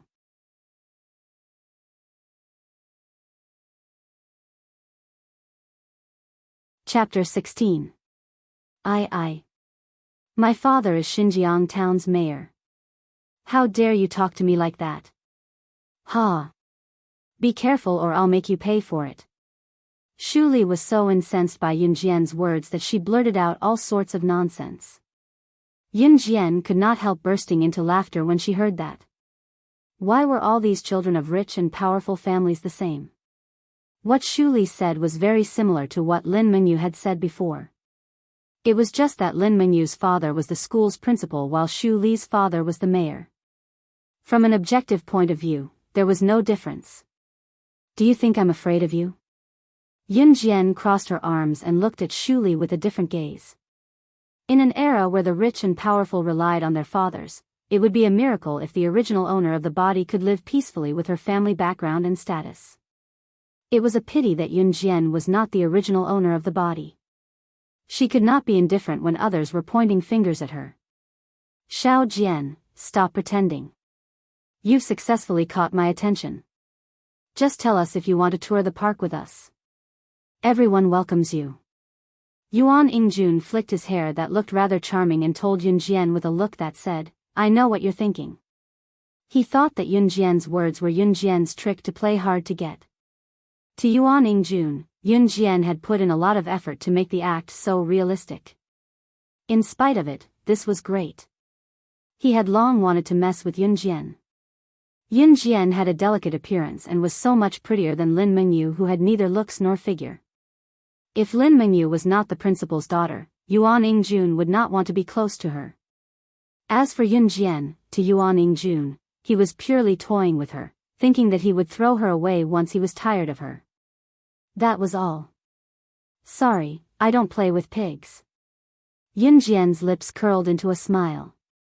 It was a dazzling smile that was like the thorns of a rose, catching people off guard. Pigs. How dare she compare them to pigs? In the next second, Yuan Yingjun's expression darkened. Was Yun Jian too engrossed in her act? He had already invited her, what else did she want? Xu Li, on the other hand, started scolding Yun Jian. You're the pig. Your whole family is from the gutter. People like you don't even have the face to live in this world. You want to attract Yingjun's attention. Why don't you look at yourself in the mirror? I didn't mention any names, but if you're assuming it's me, that's the truth. Yun Jian spoke faintly, but there was a smile on her lips. As soon as these words came out, Yuan Yingjun and Xu Li's faces instantly paled, looking very embarrassed. Ah! Snake! Snake! It was then that Lu Fian shrieked. Yun Jian turned to look at her. Following the direction that Lu Fian's trembling finger was pointing at, on the edge of the grass less than half a meter away from him and Lu Fian, there was a snake about half a meter long. Its body was yellowish-brown to dark grayish-black, and its head was oval. Its head was raised and its neck was flattened like a rice spoon. Lu Fian had also suddenly noticed the venomous snake that had just crawled out from the bushes and screamed. Yun Jian's senses were quite good. Long before Lu Fian screamed, when she said that to Yuan Yingjun and the others, she had already felt the sound from the bushes. However, she only knew that it was a snake when she saw it. Her guess was not far from the truth. Isn't that a cobra? Beside Yuan Yingjun, a square-looking young man with large spectacles pointed at the snake and shouted in surprise. The park was not particularly big and it was summer. There were snakes, but a cobra. A cobra, that was a real venomous snake. If you were bitten by it, you would die if you were not sent to the hospital immediately. Although Yuan Yingjun and the others were far away, everyone, including Yuan Yingjun himself, was scared. However, when they looked at Yun Jian, she looked natural and did not look scared at all. Everyone panicked.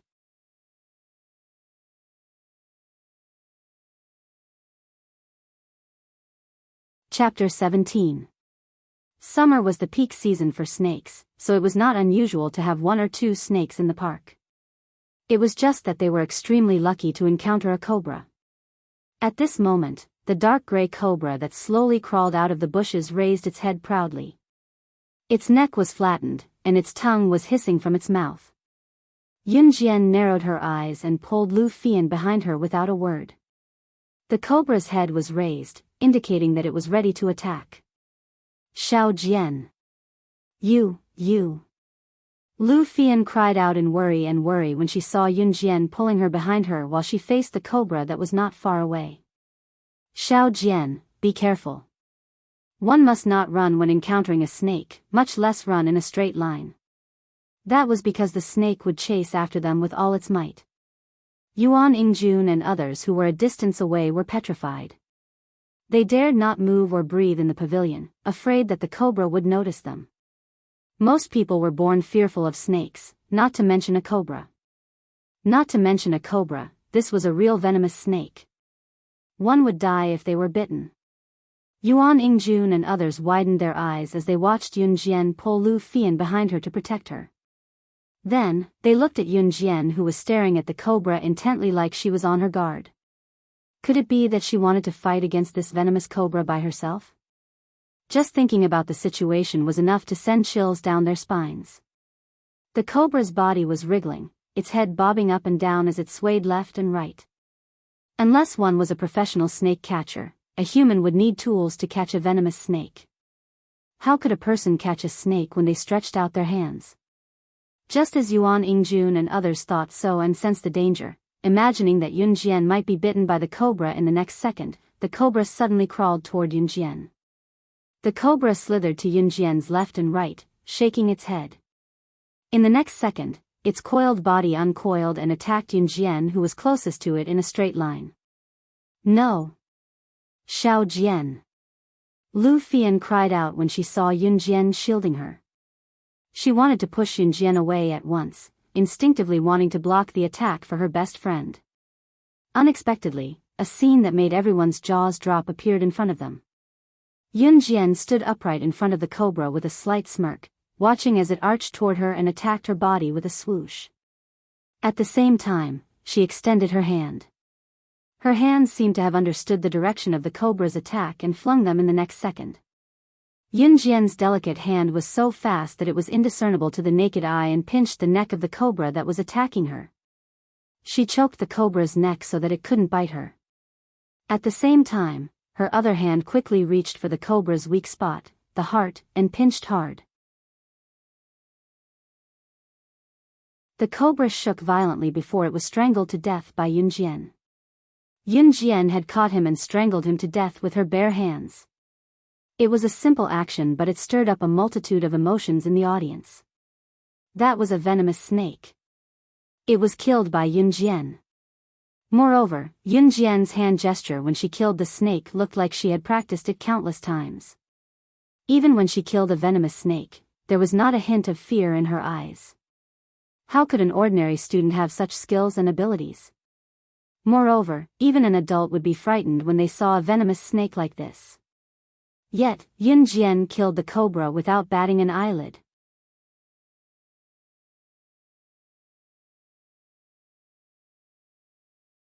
Chapter 18. Slap. Yun Jian tossed the cobra's carcass on the ground and pulled out a tissue from her pocket to wipe her hands. This action was extremely strange in the eyes of Yuan Ingjun and the others. Yuan Ingjun and the others couldn't help but shiver slightly. Yun Jian did not look like the cowardly slug she used to be. She was like a devil who walked out of hell and killed without batting an eyelid. This was Yuan Ingjun and the others' first impression. Yun Jian was not faking it all along. As a secret agent in her past life, she had killed people like flies, stepping over countless corpses to become the only survivor. When she was trained by the organization in her early years, she was thrown into the wild forest on an island together with hundreds of others. They were not given anything. Whether they lived or died depended on their own abilities. The wild forest was filled with venomous scorpions, snakes, bugs, and beasts. The slightest carelessness could cost one their life. For a whole year, she stayed on the island in the wild forest, coexisting with the venomous scorpions and beasts, and survived to become one of the survivors. Therefore, it was easy for her to deal with the cobra. The fatal spot of a snake was its heart. Yun Jian knew this like the back of her hand. Xiao Jian, you. Lu Fian stared at Yun Jian in disbelief as she moaned softly and subconsciously took 2 steps back. Was this still her best friend, Xiao Jian? The current Xiao Jian had killed a venomous snake on her own. Was this the Xiao Jian who would run away in fear when she saw a cockroach? Yun Jian did not know if Lu Fian was suspicious, but she could feel the latter's fear of her actions just now. There was a sense of alienation and dread. Yun Jian raised a brow and asked Lu Fian coldly, "You're scared of me?" "No, no. I'm not, Xiao Jian, I'm just." Lu Fian shook her head quickly but was cut off by Yun Jian. "Not everyone is willing to be a weakling. In the past, I was weak and powerless. But from now on, I will be like this."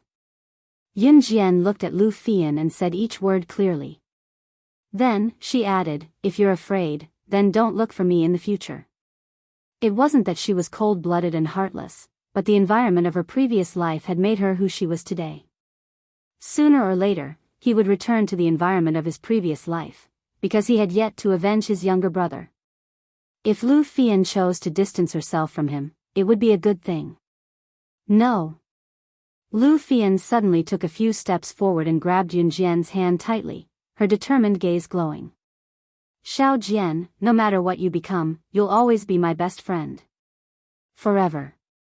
"I was just a little surprised just now." Seeing Lu Fian's firm gaze, Yun Jian finally nodded. After all, Lu Fian was just an ordinary girl in her 3rd year of middle school. The way she killed the cobra was too cruel, so it was normal for Lu Fian to not be able to accept it immediately. In spite of it, Lu Fian's plan to befriend her after witnessing her ruthless side was beyond Yun Jian's expectations. After that, Yuan Yingjun and the others watched as Yun Jian and Lu Fian left together, not daring to stop them. Even Xu Li, who had been aggressive and spoiled at the beginning, did not dare say a word when she saw them leaving, allowing Yun Jian and Lu Fian to leave.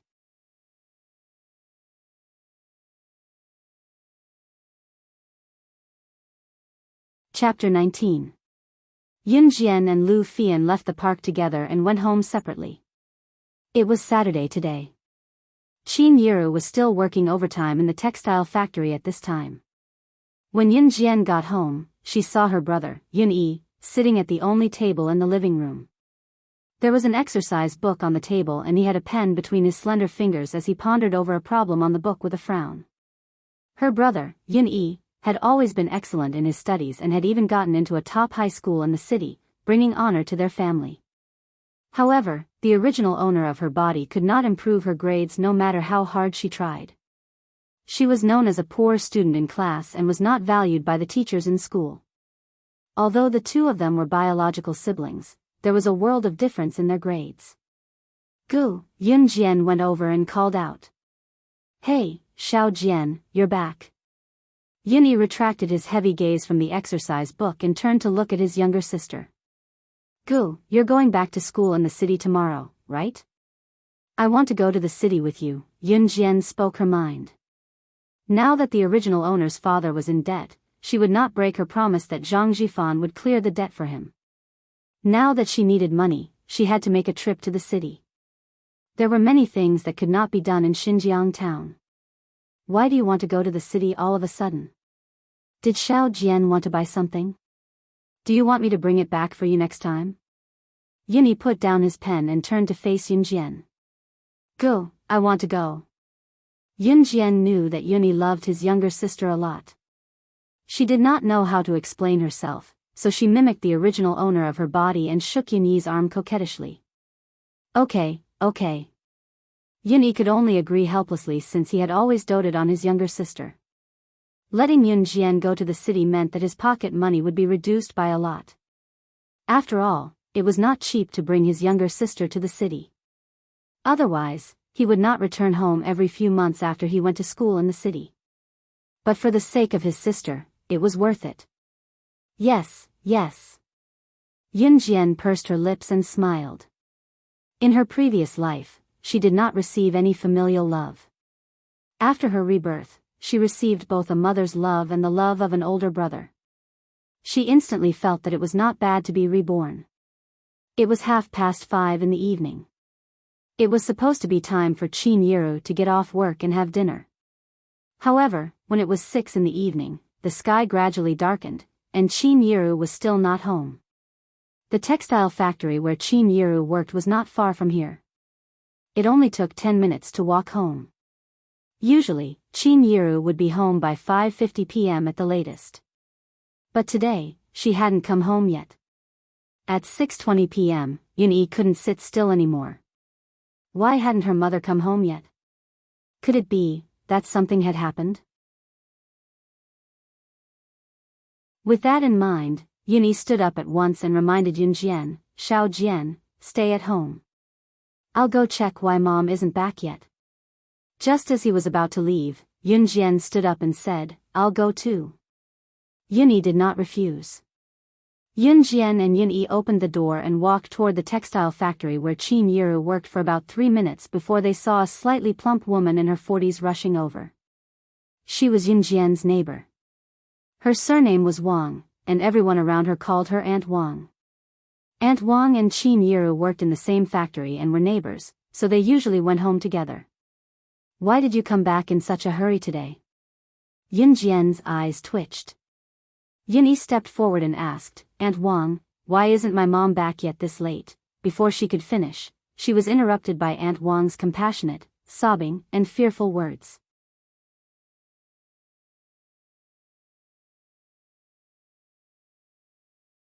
Chapter 20.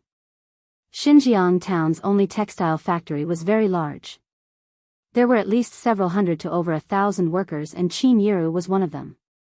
The workers in the textile factory did not have a high wage, but compared to those who worked at home, their wages were many times higher. Of course, there were pros and cons. The workers in the textile factory all used the textile machine to work. It was normal for them to accidentally get scratched or hurt their hands. In serious cases, there were even some who accidentally broke their fingers in half. In the previous host's family, Yun-jian and Yun-yi were both students. They also had a lazy father who only knew how to gamble. It was easy to imagine how much pressure Qin Yiru had. Before Yun-jian was reborn into this body, the previous host and Yun-yi had always been against Qin Yiru working in the textile factory. But what could they do? This family's living expenses were not small. If Qin Yiru went to work, how could she pay for the 2 children's school fees? This time, the thing she was worried about happened. Qin Yiru accidentally hurt her hand. Hearing Auntie Wang's tone, Qin Yiru's injury was not light. Qin Yiru was actually injured. Yun-jian's heart sank as an inexplicable worry squeezed her heart. Although she had not been reborn for long, she already treated Qin Yiru and Yun-yi as her family. "Where is my mom now?" Yun-jian looked at Auntie Wang and asked. She's in our town's hospital." Auntie Wang still could not recover from her shock. But before Auntie Wang finished speaking, Yun-jian ran towards Xinjiang town's largest hospital. Yun-yi heard Auntie Wang's words and followed Yun-jian's footsteps. She felt even more afraid. She was afraid that something would really happen to Qin Yiru. Xinjiang town had a few clinics, but this was the only large-scale hospital. Yun-jian was in a hurry to get to the hospital. Her pace was so fast that she left Yun-yi far behind. However, Yun-yi was not in the mood to think about these things. He was also running desperately to the hospital. At the entrance of the hospital, Yun-jian strode in and stood in front of the front desk in an instant. Unknowingly, the cashier at the front desk was shocked. "Where is the person who was sent here with an injured hand?" Yun-jian asked directly. The cashier was stunned and pointed to an aisle. "I just saw him being sent to the emergency room." Before she could finish speaking, Yun-jian had already disappeared in front of her. That speed was simply not something that could be seen with the naked eye. The cashier rubbed her eyes in shock. Outside the emergency room, a tall and burly middle-aged man was pacing back and forth with a frown. This man was the general manager of the textile factory. His name was Gao Jian. Qin Yiru was an employee of his factory. If her injury was too serious, the factory might be implicated. If she encountered difficult workers, they might even ask for huge compensation. Therefore, Gao Jian was burning with anxiety.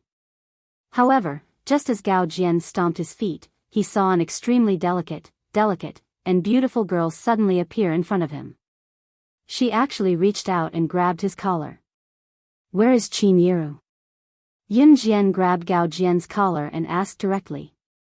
Gao Jian was already anxious, but at this moment, he glanced at Yun Jian. Naturally, he knew that Auntie Wang had already gone to inform her family. Therefore, he understood and said, "You are Qin Yiru's family?" "She is now undergoing surgery in the emergency room, but the doctor said that the situation is not optimistic. The doctor said that Qin Yiru's hand was probably going to be crippled. It was very likely that it would need to be amputated. Because the injury was too serious, she had already fainted." However, Gao Jian did not say the latter part. If he said it out loud, he was afraid that this girl would not be able to take the blow. Just as Gao Jian finished speaking, the emergency room door was opened. A doctor in a white coat walked out and looked at Yun Jian and Gao Jian sternly. "Who is the patient's family? The patient's current situation is very unfavorable. Because the injury is too serious, our hospital's equipment is not complete. It will be too late to send her to the city's people's hospital. Therefore, the best solution now is to amputate her arm. Otherwise, if the current situation continues, her life will be in danger." Xinjiang town was only a small town and did not have complete medical equipment. Now that it was around 1998, the road to the city's people's hospital from here was not short. By then, something would happen to her. The doctors had no choice but to use this method. Amputate. It's over. Gao Jian's heart instantly sank when he heard that. He was not really worried about Qin Yiru, but the factory was going to lose money. If her arm was amputated, the compensation would be even more.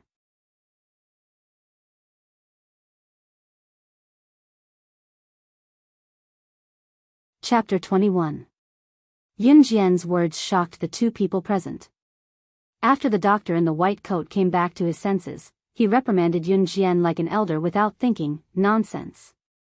Nonsense. How can you treat a human life as a joke? Even us doctors can't do it, how can a little girl like you do it? Do you think this is a family business?" How old was this little girl? 15? 16? She didn't even know the most basic medical knowledge, and she was the chief surgeon. During an operation, the life and death of a patient depended on the chief surgeon's thoughts. She was the chief surgeon? This was simply nonsense. Yes, I know you're anxious now, but it's useless to be anxious. Now that the incident has happened, the doctors will definitely do their best. Gao Jian also quickly agreed with the doctor. Gao Jian was most worried about Qin Yiru's safety. Even if Qin Yiru's hand was amputated, the factory would still pay more compensation. However, if this little girl was allowed to do as she pleased, what if this person really died? That would be a life-threatening situation. This was not something that could be brushed off with some consolation money. If anything happens, I'll be responsible for it. At this juncture, Yun Jian had no time to talk nonsense with these two people. Qin Yiru was seriously injured, and she could not afford to wait. Now, every minute and second was very important to Qin Yiru. Therefore, after Yun Jian finished speaking, she pushed the doctor away and walked straight into the emergency room with her long legs. Hey. The doctor was pushed by Yun Jian and lost his balance. While he was surprised that this little girl was so strong, he quickly ran in after her. As soon as Yun Jian stepped into the operating room, Yun Yi, who had been rushing over but could not catch up with Yun Jian's speed, had already arrived at the entrance of the hospital. And now, Yun Jian had already arrived at the emergency room. Hey, where did this little girl come from? Why did she come to the operating room? He's still undergoing surgery and his life is in danger. Hurry up and get him out of here. Several assistant doctors standing beside the operating table saw Yun Jian coming in and wanted to chase her away. I'll be the chief surgeon for this surgery, Yun Jian suddenly said, not allowing anyone to refute her. She walked to the side, picked up the doctor's surgical gown and put it on. Then, she put on the sterile gloves and walked to the operating table. The assistant doctors and the doctors who followed Yun Jian into the operating theater saw Yun Jian putting on the surgical gown and sterile gloves. They could not help but widen their eyes. Was she really a 15 or 16-year-old girl? His movements were like that of a seasoned veteran in the medical field.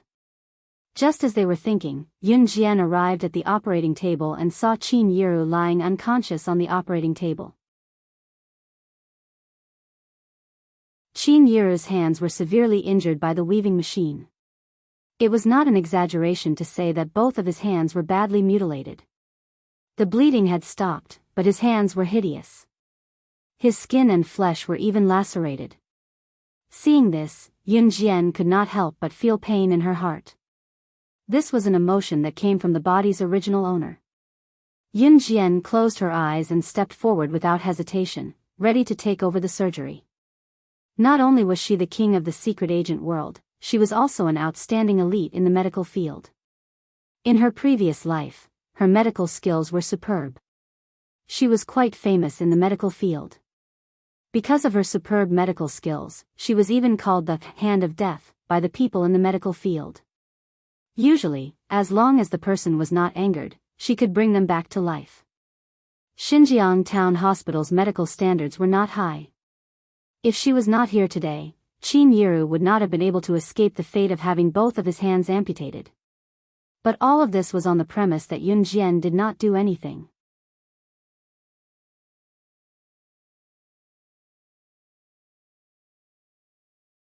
Chapter 22. Young lady. Don't make a fuss. I know that you must have lost control of your emotions after seeing the patient's current state. But since all of this has happened, let us try our best to salvage the situation. Can you please leave first? The previous doctor looked at Yun Jian and kindly advised her again. The doctor thought for a while and thought that Yun Jian's current actions must have been because she could not take the blow. This patient must be someone to her. That was why this young lady could not take the blow and did something uncontrollable. Amputation of both hands was indeed an unbearable thing. However, in the doctor's opinion, this was the only way to save Qin Yiru. She is my mother.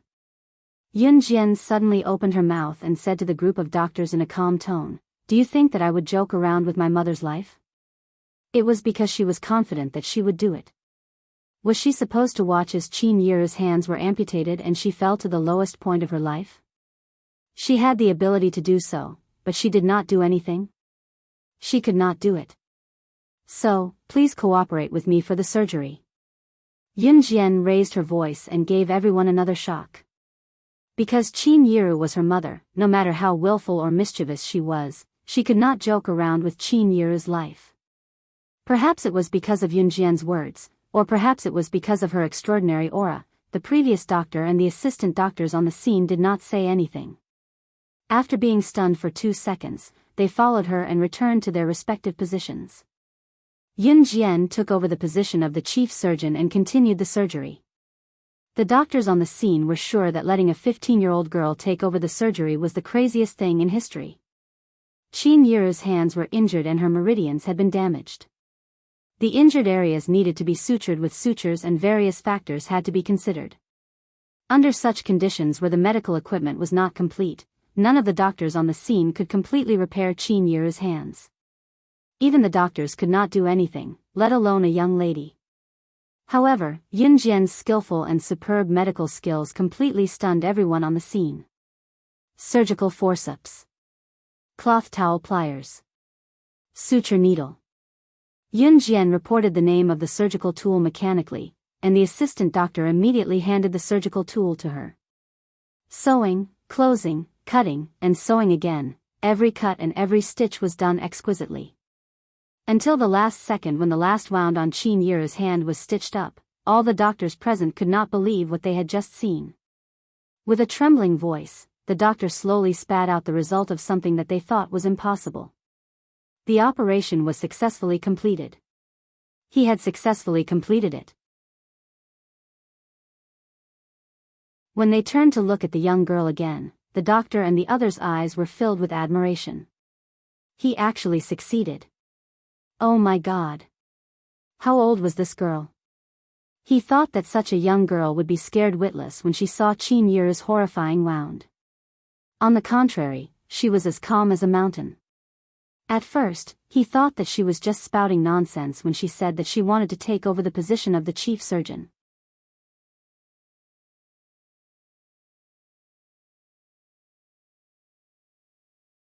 Chapter 23. Outside the emergency room. Yunyi paced back and forth with worry written all over her face. Gao Jian, who was beside her, was the same. Both of them were anxious, but they knew that the operating room was not a place they could enter as they pleased. What puzzled Yunyi was that he heard from Gao Jian that Xiao Jian had been in there for a long time. No one knew what she was up to, but she had not come out yet. Her mother's life was in danger while she could only wait outside. Yunyi could not sit still once she thought about it. Creak, at this moment, the tightly shut door of the operating theater opened. The doctor from before was the first to appear on screen, but his expression was relaxed and there was even a relaxed and happy expression on his face. "Doctor, how's my mom?" Yunyi dashed forward to ask once she saw him. Cough, cough. The doctor coughed softly and pretended to be calm before he announced, "The surgery was a success. The patient's condition is great now. I believe she'll be as good as new in a few months." As good as new? When Gao Jian heard this, he was immediately stunned.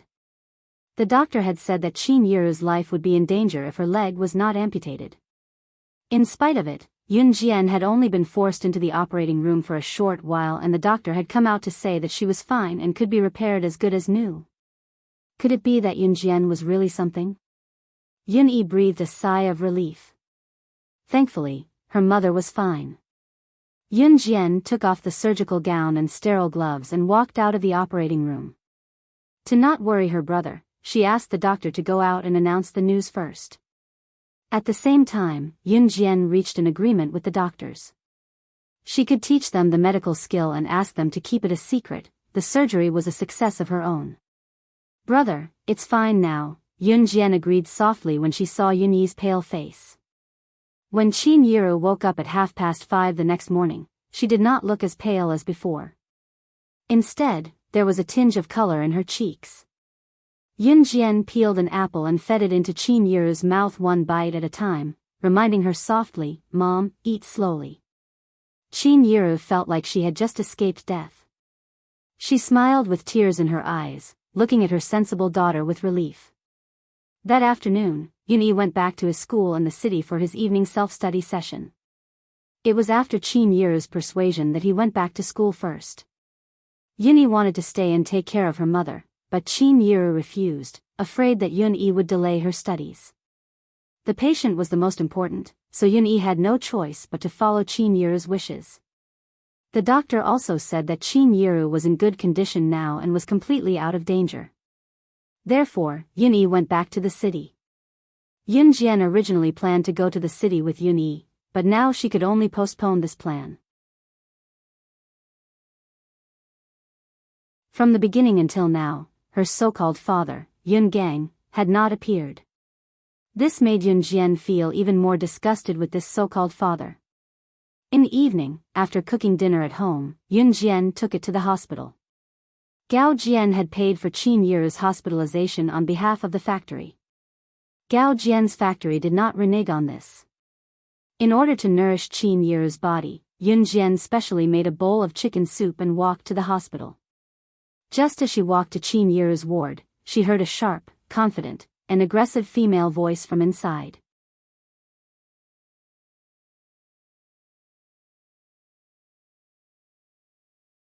Chapter 24. Upon hearing this, Yun Jian turned around and walked into the ward. She saw 2 or 3 people standing beside Qin Yiru's bed. The aggressive female voice just now came from a gorgeously dressed woman standing not far away. This woman was in her 40s, but because she took good care of herself, she looked like she was in her early 30s. This person was none other than her nominal aunt, Qin Yiru's older sister, Qin Junlan.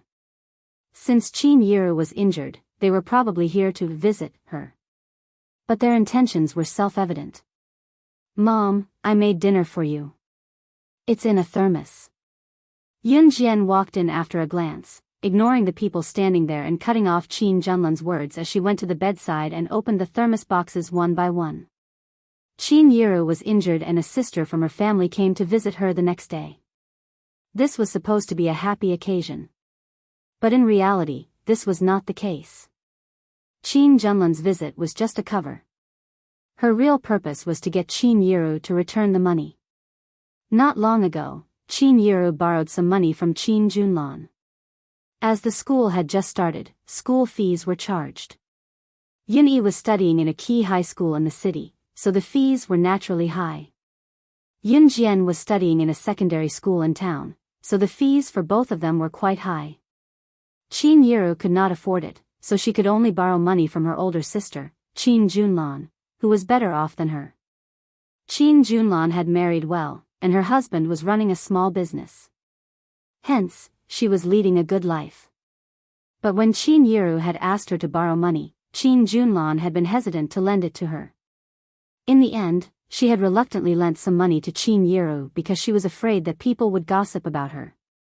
But today, when she heard that Qin Yiru was injured, Qin Junlan could not sit still. It was not because he was worried about his sister's injury, but because Qin Yiru had injured her hand. How was she going to earn money to repay the money she borrowed? Today, she hurriedly brought her family over to Qin Yiru in the name of visiting a patient. She wanted to ask Qin Yiru to return her money. "Sister, look at how injured I am now. I can't even take care of myself. Can I slowly return the money to you? Once I recover, I'll go back to work at the factory. I'll pay you back after I get my salary." Qin Yiru begged Qin Junlan. When Qin Junlan heard this, she was even more upset. In the beginning, he was not very willing to borrow money. Actually, Qin Junlan's family did not really need money. On the contrary, Qin Junlan's family was one of the wealthiest in Xinjiang town. However, no matter how rich her family was, she, Qin Junlan, was not willing to give money to others for free, even if it was her biological sister. Moreover, who knew when she would be able to return the money she lent to her poor sister? Qin Junlan's sharp eyes caught the chicken soup that Yun Jian had taken out from the thermos box. Her displeasure that was already there exploded at once. "Yiru, look at your family's situation now. You've been working so hard and now you're injured. Your Xiao Jian even went to buy chicken back. The market price of chicken is so high now. How are you going to survive if you don't know how to be thrifty at such a young age?" Chicken. Her own child only had a few mouthfuls of chicken all year round. Moreover, she could not return the money, so why was she eating chicken now?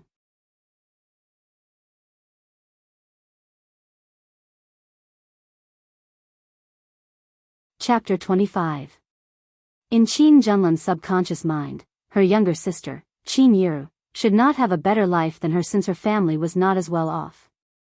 Moreover, she saw Yun Jian buying chicken to make soup for Qin Yiru. Moreover, Qin Yiru still owed her family money. Qin Yiru already said that she could not repay the debt, yet she still had the money to buy chicken. Qin Junlan felt even more indignant when she thought of this. "I bought the chicken to nourish my mother's body." Yun Jian glanced at the overbearing Qin Junlan. She disliked this nominal aunt even more. Therefore, she did not hesitate to chase her away. "My mother needs to rest. Let's talk another day." Yun Jian could feel that Qin Yiru must be feeling terrible right now. She was in trouble, her husband had not returned, and she owed a huge debt to the loan sharks. Now, her maternal family was here to visit her, but they were afraid that she would not acknowledge the loan and were here to collect the debt. In fact, Qin Yiru's heart had indeed turned cold. She just did not show it. Yiru is only slightly injured. Her hand is only injured, not crippled. We're all farmers. Who hasn't been injured before? Is there a need to make such a fuss? Qin Junlan might still speak to Qin Yiru with some sisterly affection, but her attitude was completely different when she spoke to Yun Jian. His words were harsh enough. On the one hand, she was indirectly saying that Qin Yiru was pretentious. On the other hand, she was scolding Yun Jian. After all, she was Qin Yiru's biological sister. Yun Jian could still hold back earlier and not attack her directly. However, after hearing Qin Junlan's words and seeing Qin Yiru's current state, she was bitterly disappointed. Qin Yiru held back her tears. Her disappointment was self-evident. Yun Jian did not attack her directly out of respect for Qin Yiru. However, at this point, Yun Jian would not be her if she continued to hold back. If someone like Qin Junlan, who liked to talk big, met her in her past life, she would have died 100 times over. Since my mother's injuries are not serious, do you want to suffer the same injuries as her? Yun Jian glanced at Qin Junlan from the corner of her eyes with a hint of murderous intent. You. Very well, you actually dare to curse me? It really made sense. Yiru, look at this child of yours. She's so ill-mannered that she even cursed her own aunt. What kind of future can a child like this have? Qin Junlan had already decided to shed all pretense of cordiality. Hence, her words were getting more and more unpleasant. To Qin Junlan, her younger sister, Qin Yiru, was destined to be poor for the rest of her life after marrying a gambler for a husband. Yun Jian's results were a mess, not to mention her. She did not fall out with Qin Yiru's family because Yun Yi had been admitted to a key high school in the city. She thought that if Yun Yi became successful one day, she could help her own child. But now? With Qin Yiru's hand injured like this, Yun Yi might not even be able to afford the school fees if she continued to study in a key high school in the city. Hence, Qin Junlan did not care at all. Qin Yiru was even more disappointed after hearing Qin Junlan's words. She felt as if a knife was being twisted in her heart. This was her biological sister after all. How could she not be disappointed when she said such vicious words to her? Qin Yiru opened her mouth but no words came out. Her tears flowed down Qin Yiru's cheeks uncontrollably. Yun Jian did not hesitate when she saw this. Her sharp eyes glanced at the instigator, Qin Junlan. She suddenly reached out and grabbed the wooden stool closest to her. With a stomp of her foot, the sturdy wooden stool shattered into pieces. The loud sound made Qin Junlan and the rest take a few steps back in fear. Bam! Qin Junlan and the rest had never seen someone who could shatter a wooden stool with a single stomp. Shocked, they looked at Yun Jian in disbelief. The girl who had shattered a wooden stool with a single stomp looked at Qin Junlan and the rest. She pursed her lips and said sternly, "Get lost. If you don't, you'll end up like this wooden stool."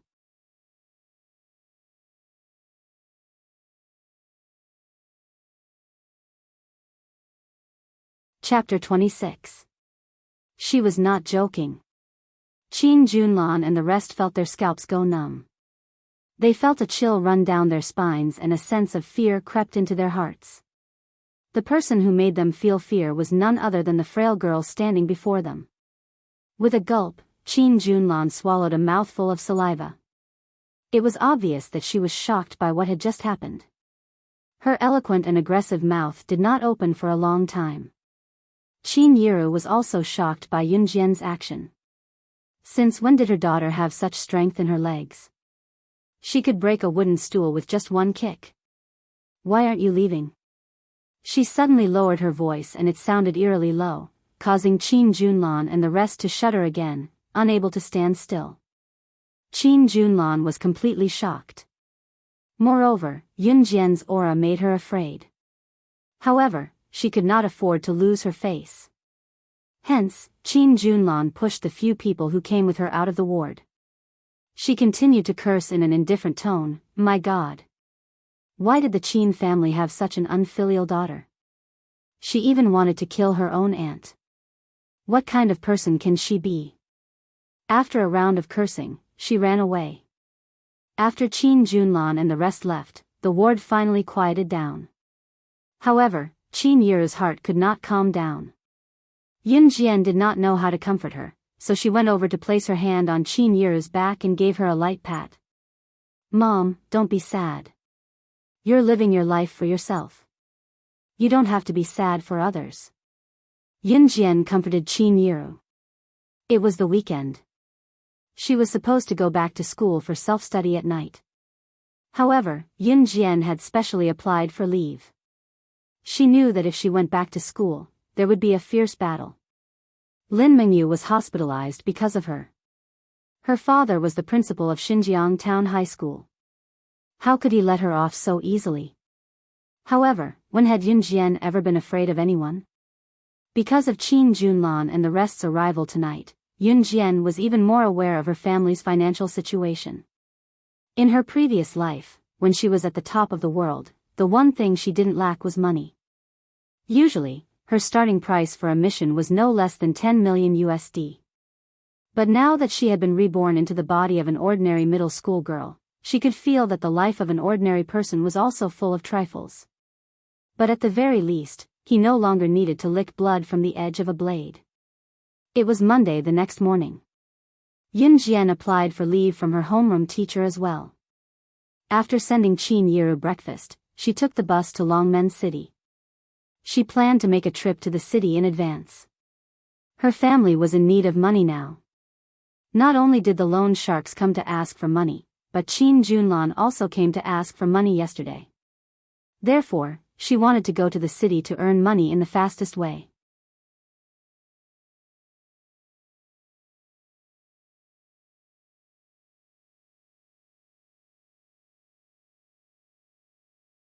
Chapter 27. This force was secretly established by her. It belonged to the legitimate forces and was one of the top 10 multinational corporations in the world. Its total assets could not be measured by money. This had nothing to do with the Kosha mercenaries. After all, one was in the light while the other was in the dark. This force was led by another one of her subordinates, a seductive woman with the codename Demon Girl. Yun Jian now had a new body and all the things that represented her identity were no longer in her hands. With her current appearance, it would be a little troublesome if she wanted to withdraw money from her own company directly. Now that she was in Z country, it was extremely inconvenient. Therefore, the fastest way was to use hacking skills to hack into the system and steal it directly. Yun Jian's hands moved freely on the keyboard and quickly operated the skillful program. She stared at the computer screen without blinking and locked on to the target IP address.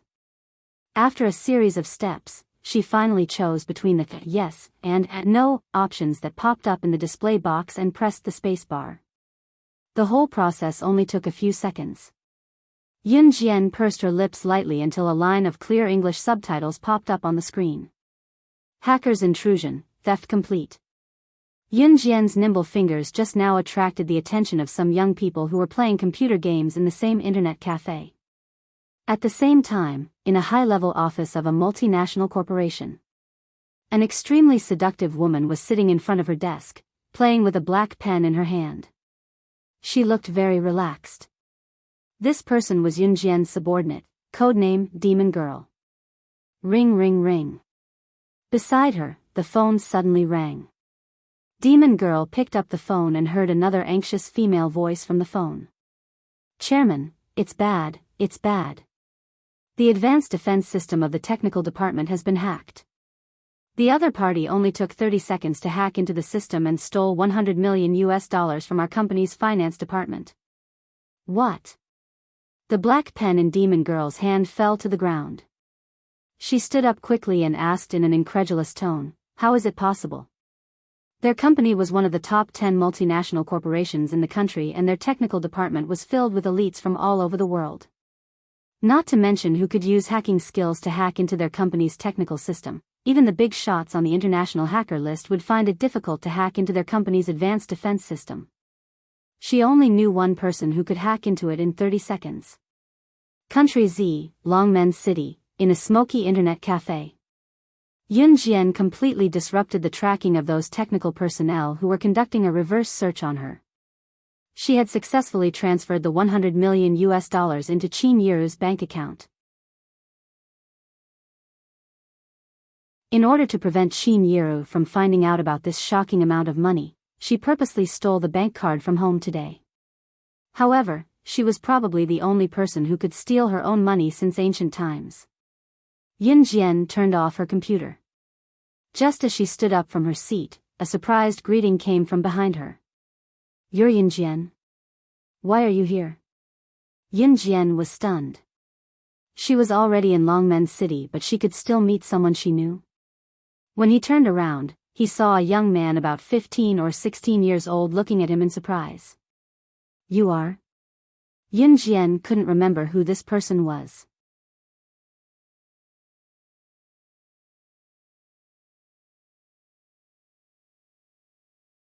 Chapter 28. When Yun Jian heard Li Xiangyi's words, she had some impression of him and immediately replied, Although she was dissatisfied with Yuan Yingjun and the others, it did not mean that she would transfer her emotions to others. Moreover, Li Xiangyi had never provoked her before. When he heard Yun Jian's reply, Li Xiangyi was inexplicably excited. The scene of Yun Jian strangling the cobra and killing it in front of everyone without batting an eyelid was still reflected in his mind. That look, that action, it was simply too cool. She was as cool as the martial arts masters in the movies. Therefore, when he saw Yun Jian now, Li Xiangyi practically treated her as his idol. Yun Jian, actually, ever since I saw you kill that cobra that day, I've been admiring you. I didn't expect to meet you here today. May I have the honor of treating you to a meal? Li Xiangyi was usually cheerful and joking, and it was the same when he spoke to Yun Jian. Actually, Li Xiangyi was not close to Yuan Yingjun and the others. Of course, his family was quite well off and no one dared to provoke him in Xinjiang town. Otherwise, he would not have played truant to play computer games in the city's internet cafe at the risk of being punished by the school. Usually, a rich young master like Li Xiangyi would scoff at someone like Yun Jian who did not have a good family background. However, Li Xiangyi did not. This surprised Yun Jian and improved her impression of Li Xiangyi. Yun Jian smiled faintly and shook her head. No, I'm going back to town soon.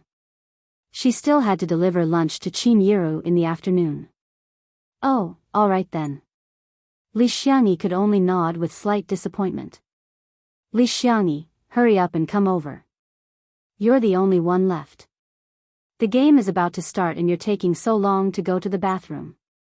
Hurry up. Li Xiangyi's friend was calling him. Li Xiangyi scratched his head and said to Yun Jian in embarrassment, My friend is calling me to play a game. I'll go over first. See you next time. With that, he ran over. Yun Jian only felt that this young man was quite friendly, completely different from Yuan Yingjun's group. She didn't think too much about it. She walked out of the internet cafe and headed to the bank where the bank card was located. She had transferred $100 million into this bank card, which was more than 600 million renminbi. Yun Jian only took out 3 thick stacks of RMB, which amounted to 30,000 yuan. She wrapped them in a black bag and put them into her backpack. After all, if he obtained too much, it wouldn't be good to attract too much attention. She then took the city bus back to Xinjiang town. It wasn't lunchtime yet, so she wasn't in a hurry to go home. Instead, she went straight to Zhang Jifan's lair. Yun Jian was able to find Zhang Jifan and the others' lair directly. Naturally, she had a thorough understanding of this group of people. Zhang Jifan and the others had swindled a lot of money over the years because of their loan sharks. Their lair was the best house in Xinjiang town. Yun Jian went straight to their doorstep. At that moment, Zhang Jifan and the others were still playing mahjong. Win. It's over. Zhang Jifan had just finished the last mahjong tile in his hand when he saw the smiling girl standing not far away. He was so shocked that he immediately stood up from his seat. Brother Fan, what's wrong? Everyone asked and followed Zhang Jifan's gaze to Yun Jian. They saw Yun Jian walking over slowly. She opened her bag and took out a thick stack of cash and slammed it on the table.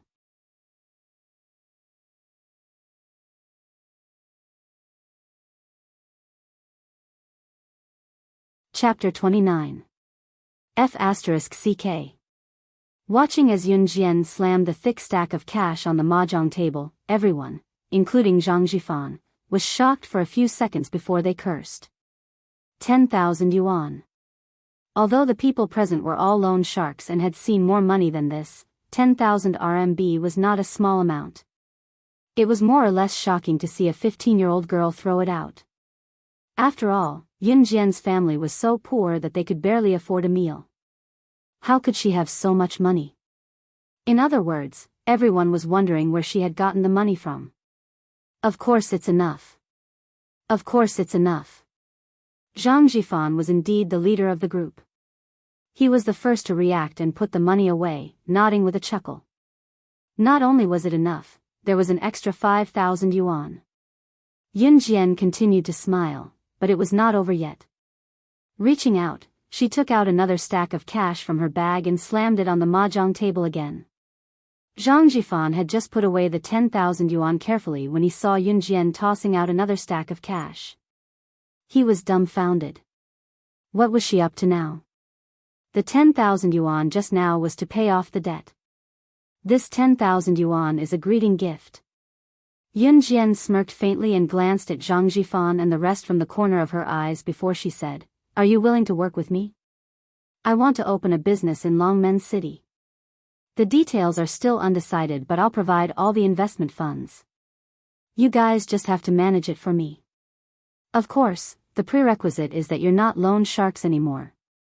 She planned to open a business in Longmen City. Longmen City was a coastal area, one of the more rapidly developing cities in the country. It was convenient for trade and there was a lot of room for development. She would not miss such an opportunity to earn money. As for why she got Zhang Jifan to lead the group to manage it, it was not without reason. Zhang Jifan and the rest had offended her before, but they had not hurt her family.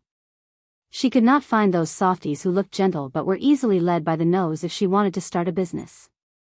One had to admit that Zhang Jifan knew when to advance and when to retreat. That day, he had brought a group of brothers to demand payment from her family.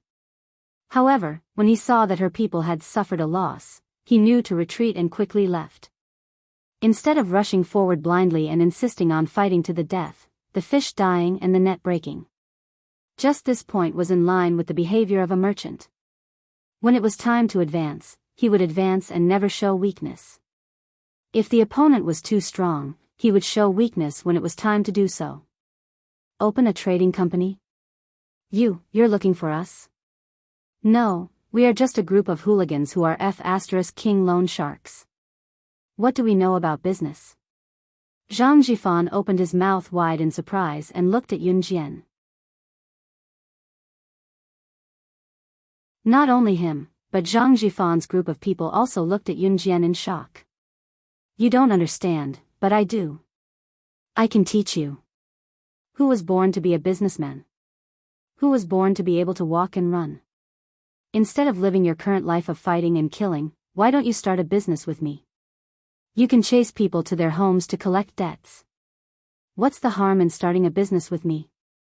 Yun Jian was still smiling and looking at Zhang Jifan and the others with a smile. However, her words gave Zhang Jifan and the others another shock. In fact, everyone here was not willing to be a loan shark. Which one of them was not short of money and had no choice but to do this kind of work that was despised by others? Just as Yun Jian said, what's the harm in giving it a try? They even dared to let loan sharks go and chase people to their homes to collect debts, risking being arrested by the police and going to jail. Okay. Since you've given us such a great gift, we'll follow you and give it a try. Zhang Jifan clenched his fists and was silent for a few seconds. Suddenly, he laughed heartily and took the lead. They didn't need to pay for the investment. They just needed to send people over. This kind of business was a win-win situation. Moreover, to be able to take out 20,000 renminbi in just a few days, the girl in front of them was definitely not as simple as she looked. With Zhang Jifan taking the lead, the group of people working under Zhang Jifan all agreed. Yun Jian flashed a smile.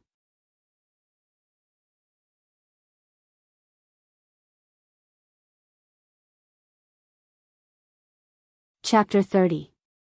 After the agreement was reached, Yun Jian went home to make lunch for Qin Yiru. She was going to start a business sooner or later, in the near future. After that, she had to make a trip to Longmen City and stay there for a while to settle these matters. The next morning was Tuesday morning. Yun Jian woke up early. She went out for a morning run and went to school with a few exercise books in her backpack before heading to school. She had only taken a day off, so she had to go to school today. Just as she arrived at the classroom door, she saw Lu Fian waving at her from her seat.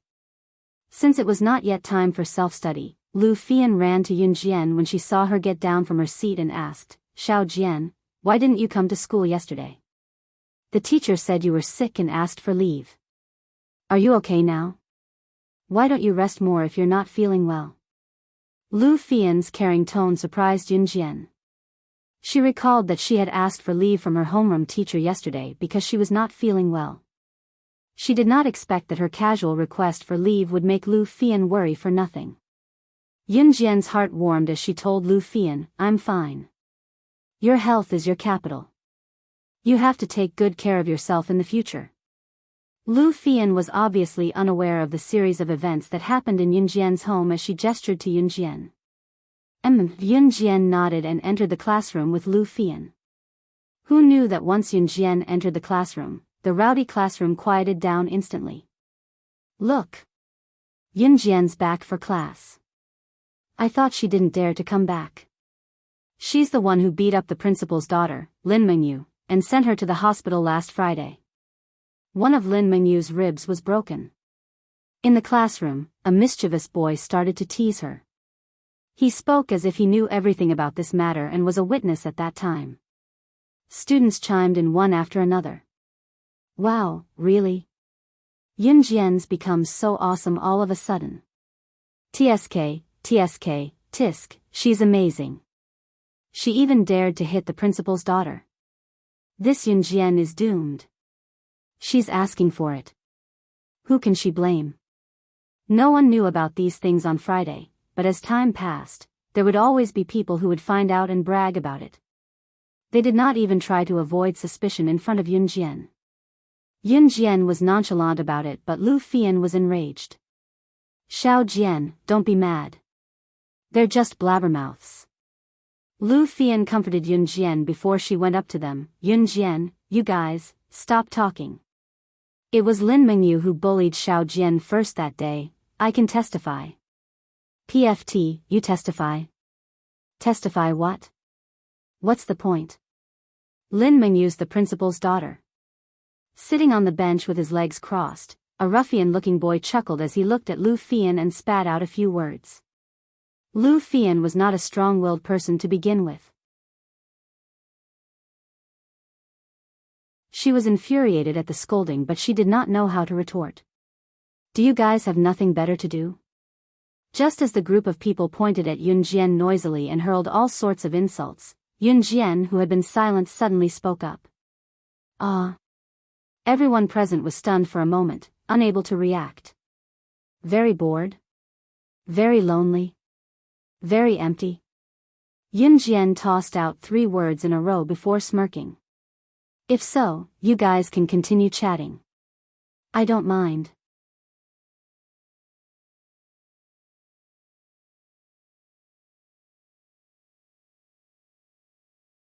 Chapter 31.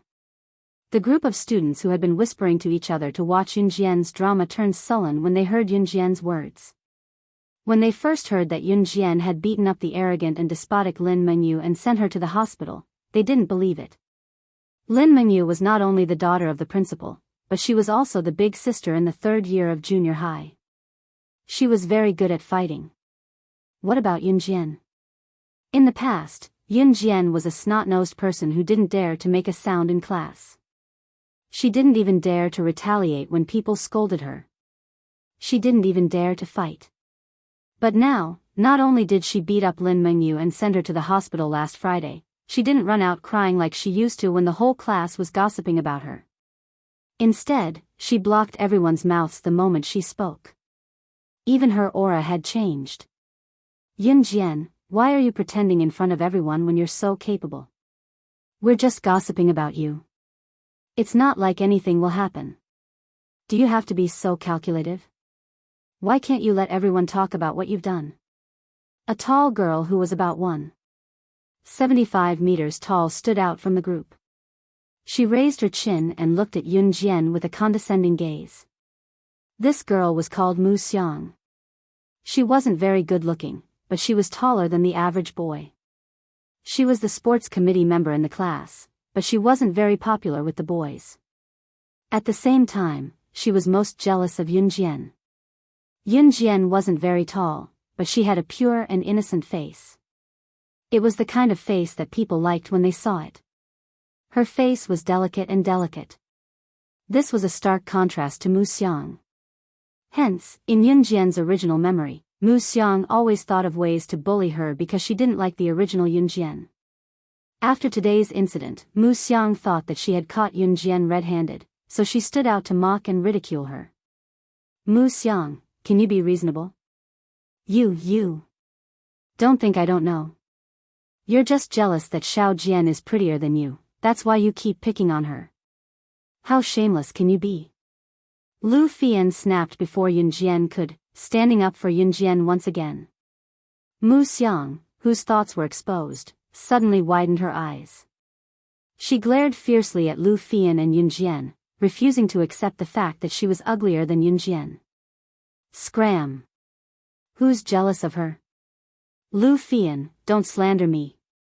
He. Speaking of which, what are you guys so proud of? The teacher will be coming to look for you later.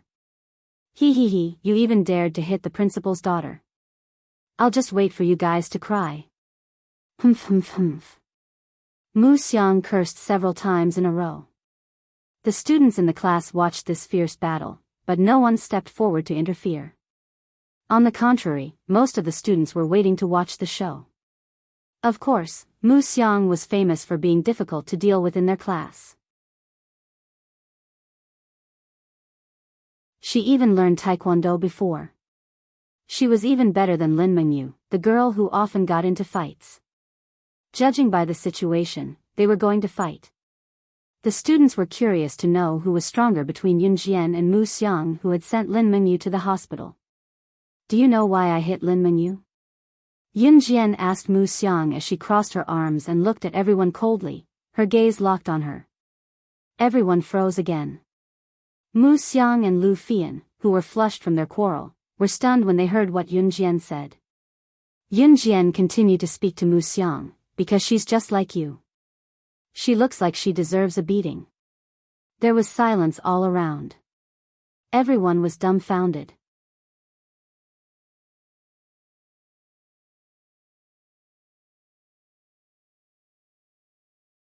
Chapter 32.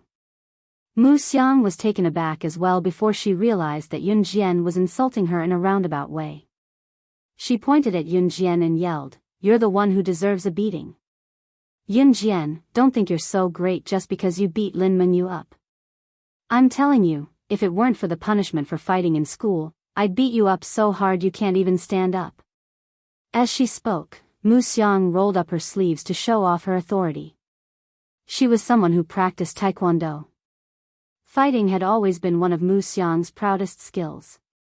She had been learning Taekwondo since elementary school and was now a blue and red belt martial artist. It was not a high level, but Mu Xiang was confident she could go up against Yun Jian. Yun Jian smirked, thinking that Mu Xiang was a spoiled brat who had yet to grow up. She turned and ignored Mu Xiang, gesturing for Lu Fian to go back to her seat. If they continued arguing, there would be no end to it. She had no time for that. Yun Jian, you're scared, aren't you? Humph, I'm telling you, we're enemies today. Just you wait. Mu Xiang threatened Yun Jian from behind when she saw that Yun Jian was ignoring her. I'll be waiting. Yun Jian was already back in her seat. She turned her head and flashed a witty smile. Those who wanted her dead ranged from international assassins and secret agents to government officials. Since when was she afraid of anyone? What was more, it was just a threat from a junior high school girl. The morning went by amidst the sound of studying. The teachers took turns to teach, but none of them came to talk to her about Yun Jian beating Lin Mengyu up last Friday. Yun Jian found it odd as well. During the afternoon's PE class and free time, Yun Jian and Lu Fian sat alone on a patch of grass and watched the kids play around in the field. Xiao Jian, we're in our 3rd year of junior high now. The midterms are coming up. Have you thought about which high school you want to go to? Lu Fian asked as she stirred the soil on the lawn with a withered root in her hand out of boredom. Longmen City First High School, Yun Jian answered. Longmen City's first high school was the top public high school in the city. It was also the school where her elder brother, Yun-yi, studied. Therefore, Yun-jian also planned to study there. Lu Fian's eyes widened when she heard what Yun-jian said. It's DE Senior High School. That's the best high school in our city. The cutoff is really high. There might only be 1 or 2 places in our school who can go up. Xiao Jian, you. It was not that Lu Fian looked down on Yun-jian, but before this, Yun-jian's grades were really not good. It was very difficult to even be ranked within the top 100 in the entire grade. In a key high school, only the top few students in the grade had a chance to fight for it. I'll get in. Don't we still have a year to study? Yun-jian's long lashes fluttered as she smiled. She had already grasped the learning progress of junior high school in her previous life effortlessly. Hey! Yun-jian. Are you guys having PE today too? Just as Yun-jian and Lu Fian were chatting enthusiastically, a familiar male voice cut in. Yun-jian turned and saw Li Xiangyi, who she had just met yesterday morning, standing in front of her and Lu Fian. He was even holding a basketball in his hand, obviously out to play.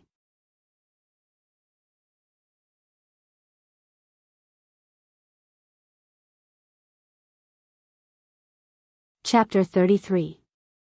Emin, Yun-jian nodded. Their class was indeed physical education. Whoa, Xiao Jian, you guys know each other? Lu Fian was surprised as she looked at Yun-jian and Li Xiangyi. We've met twice, Yun-jian explained to Lu Fian. Oh, Lu Fian replied with a nod. Li Xiangyi scratched his head out of habit and raised the basketball in his hand shyly.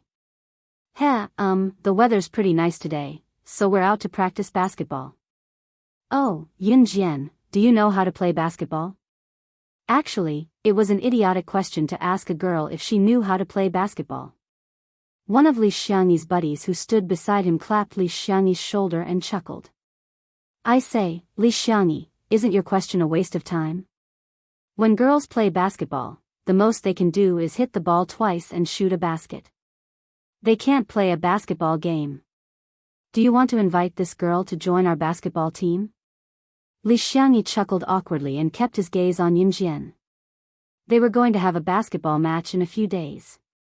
It was a friendly match between their school and another school's students. One of their team members was injured and would not be able to participate in the match that day. It was unrealistic to look for another member since there were only a handful of people who knew how to play basketball. It was unfair to them that they could not play basketball with another school with one less person. Therefore, when they saw Yun-jian today, they were reminded of the scene where she killed Lin Senator. If Yun-jian knew how to play basketball with such agility and could join their team, would their chances of winning not be higher? Of course, Li Xiangyi was not sure if Yun-jian knew how to play basketball. Yun-jian nodded with a smile under everyone's gaze. I know a little. She knew a little about basketball. Shooting was like using various darts and blades when she killed someone. It was just that basketball was bigger and simpler in comparison. Oh, Xiao Jian, you know how to play basketball? Why didn't I know? Lu Fian exclaimed in surprise. I learned it from my brother, so I naturally know a little. Yun-jian lied without blinking an eye. That won't do either. The guy who was standing next to Li Xiangyi said again. He paused and turned to Li Xiangyi. With a serious tone, he said, it's not realistic to let a girl join our basketball team and compete with the boys from other schools. Can she even shoot the ball? Even if he goes, he will only drag our team down. Li Xiangyi, let me tell you, I will be the first to disagree with this. Don't even think about it. The boy who retorted was Li Xiangyi's buddy, Wu Kuei. He was also a member of Xinjiang Town Junior High School's basketball team. Listening to Li Xiangyi and Wu Kuei's conversation, Yun-jian could tell that Li Xiangyi wanted her to join the basketball team. However, from Wu Kuei's tone, he could tell that other than Li Xiangyi, no one else thought that he knew how to play basketball. Not to mention a basketball, even if she was given a needle, she could stand far away and stab a person's fatal point and kill them. Compared to that, basketball was nothing. You want me to join your basketball team, right? Yun Jian turned to look at Li Xiangyi. Li Xiangyi was stunned. He nodded blankly. Yes. All right, I agree. Yun Jian pursed her lips and smiled like a spring breeze. Wait, we haven't agreed yet. She doesn't have the right to participate in the basketball game with us. When Wu Kuei saw that Yun Jian did not know how to appreciate his kindness and actually took the initiative to say something like that, he immediately stood up and strongly disagreed. Who wanted her to join their basketball team? Did they agree? Just as Wu Kuei finished speaking, Yun Jian suddenly stood up from the lawn and hooked the basketball from Li Xiangyi's hand into her own. What happened next gave everyone a new shock. Yun Jian held the basketball with both hands and threw it into the air. The basketball followed its trajectory and flew toward the basketball hoop 30 to 40 meters away. It drew a perfect arc in the air. Soon, the basketball was in the basket. The basketball hoop 30 to 40 meters away, which was the size of a basketball court, was thrown from there. Yun Jian actually made the shot. Everyone present was dumbfounded. Oh my God! Were their eyes playing tricks on them?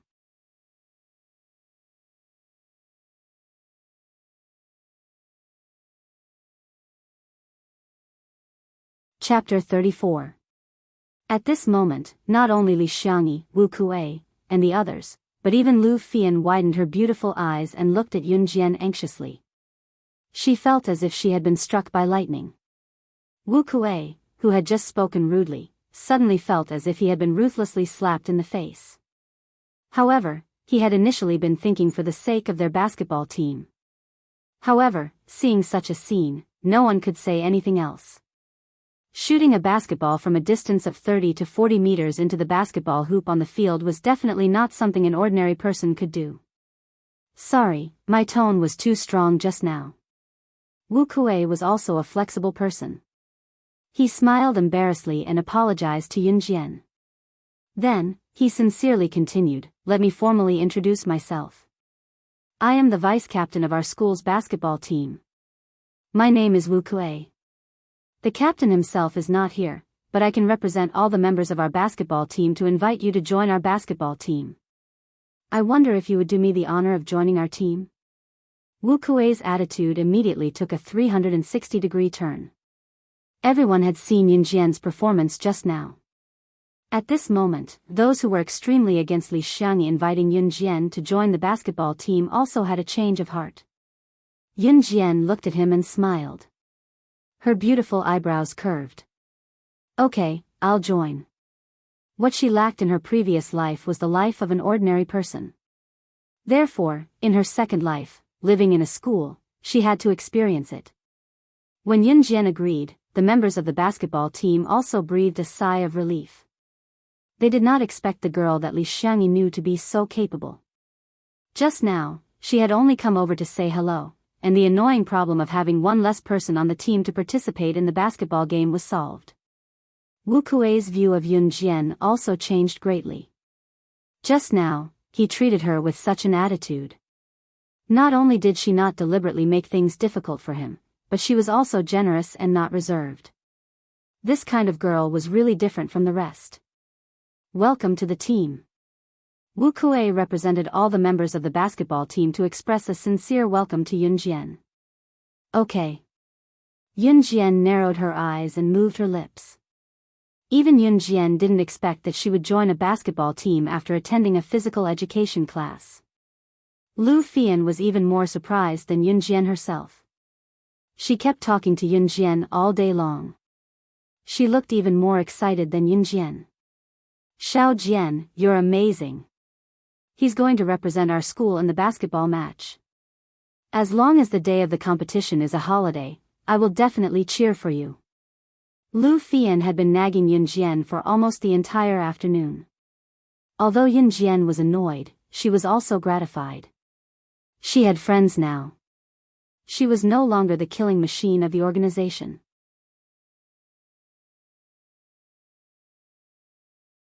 It was a pity that she was able to live such a peaceful life, but her brother would never come back.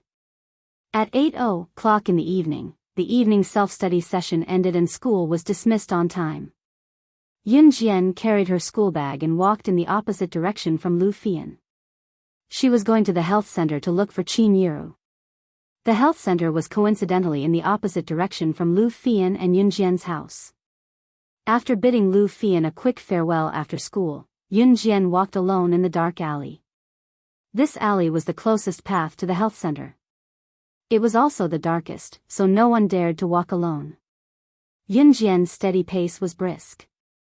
When she reached the intersection of the alley, Yun Jian stopped abruptly and leaned her back against the wall of a thatched cottage.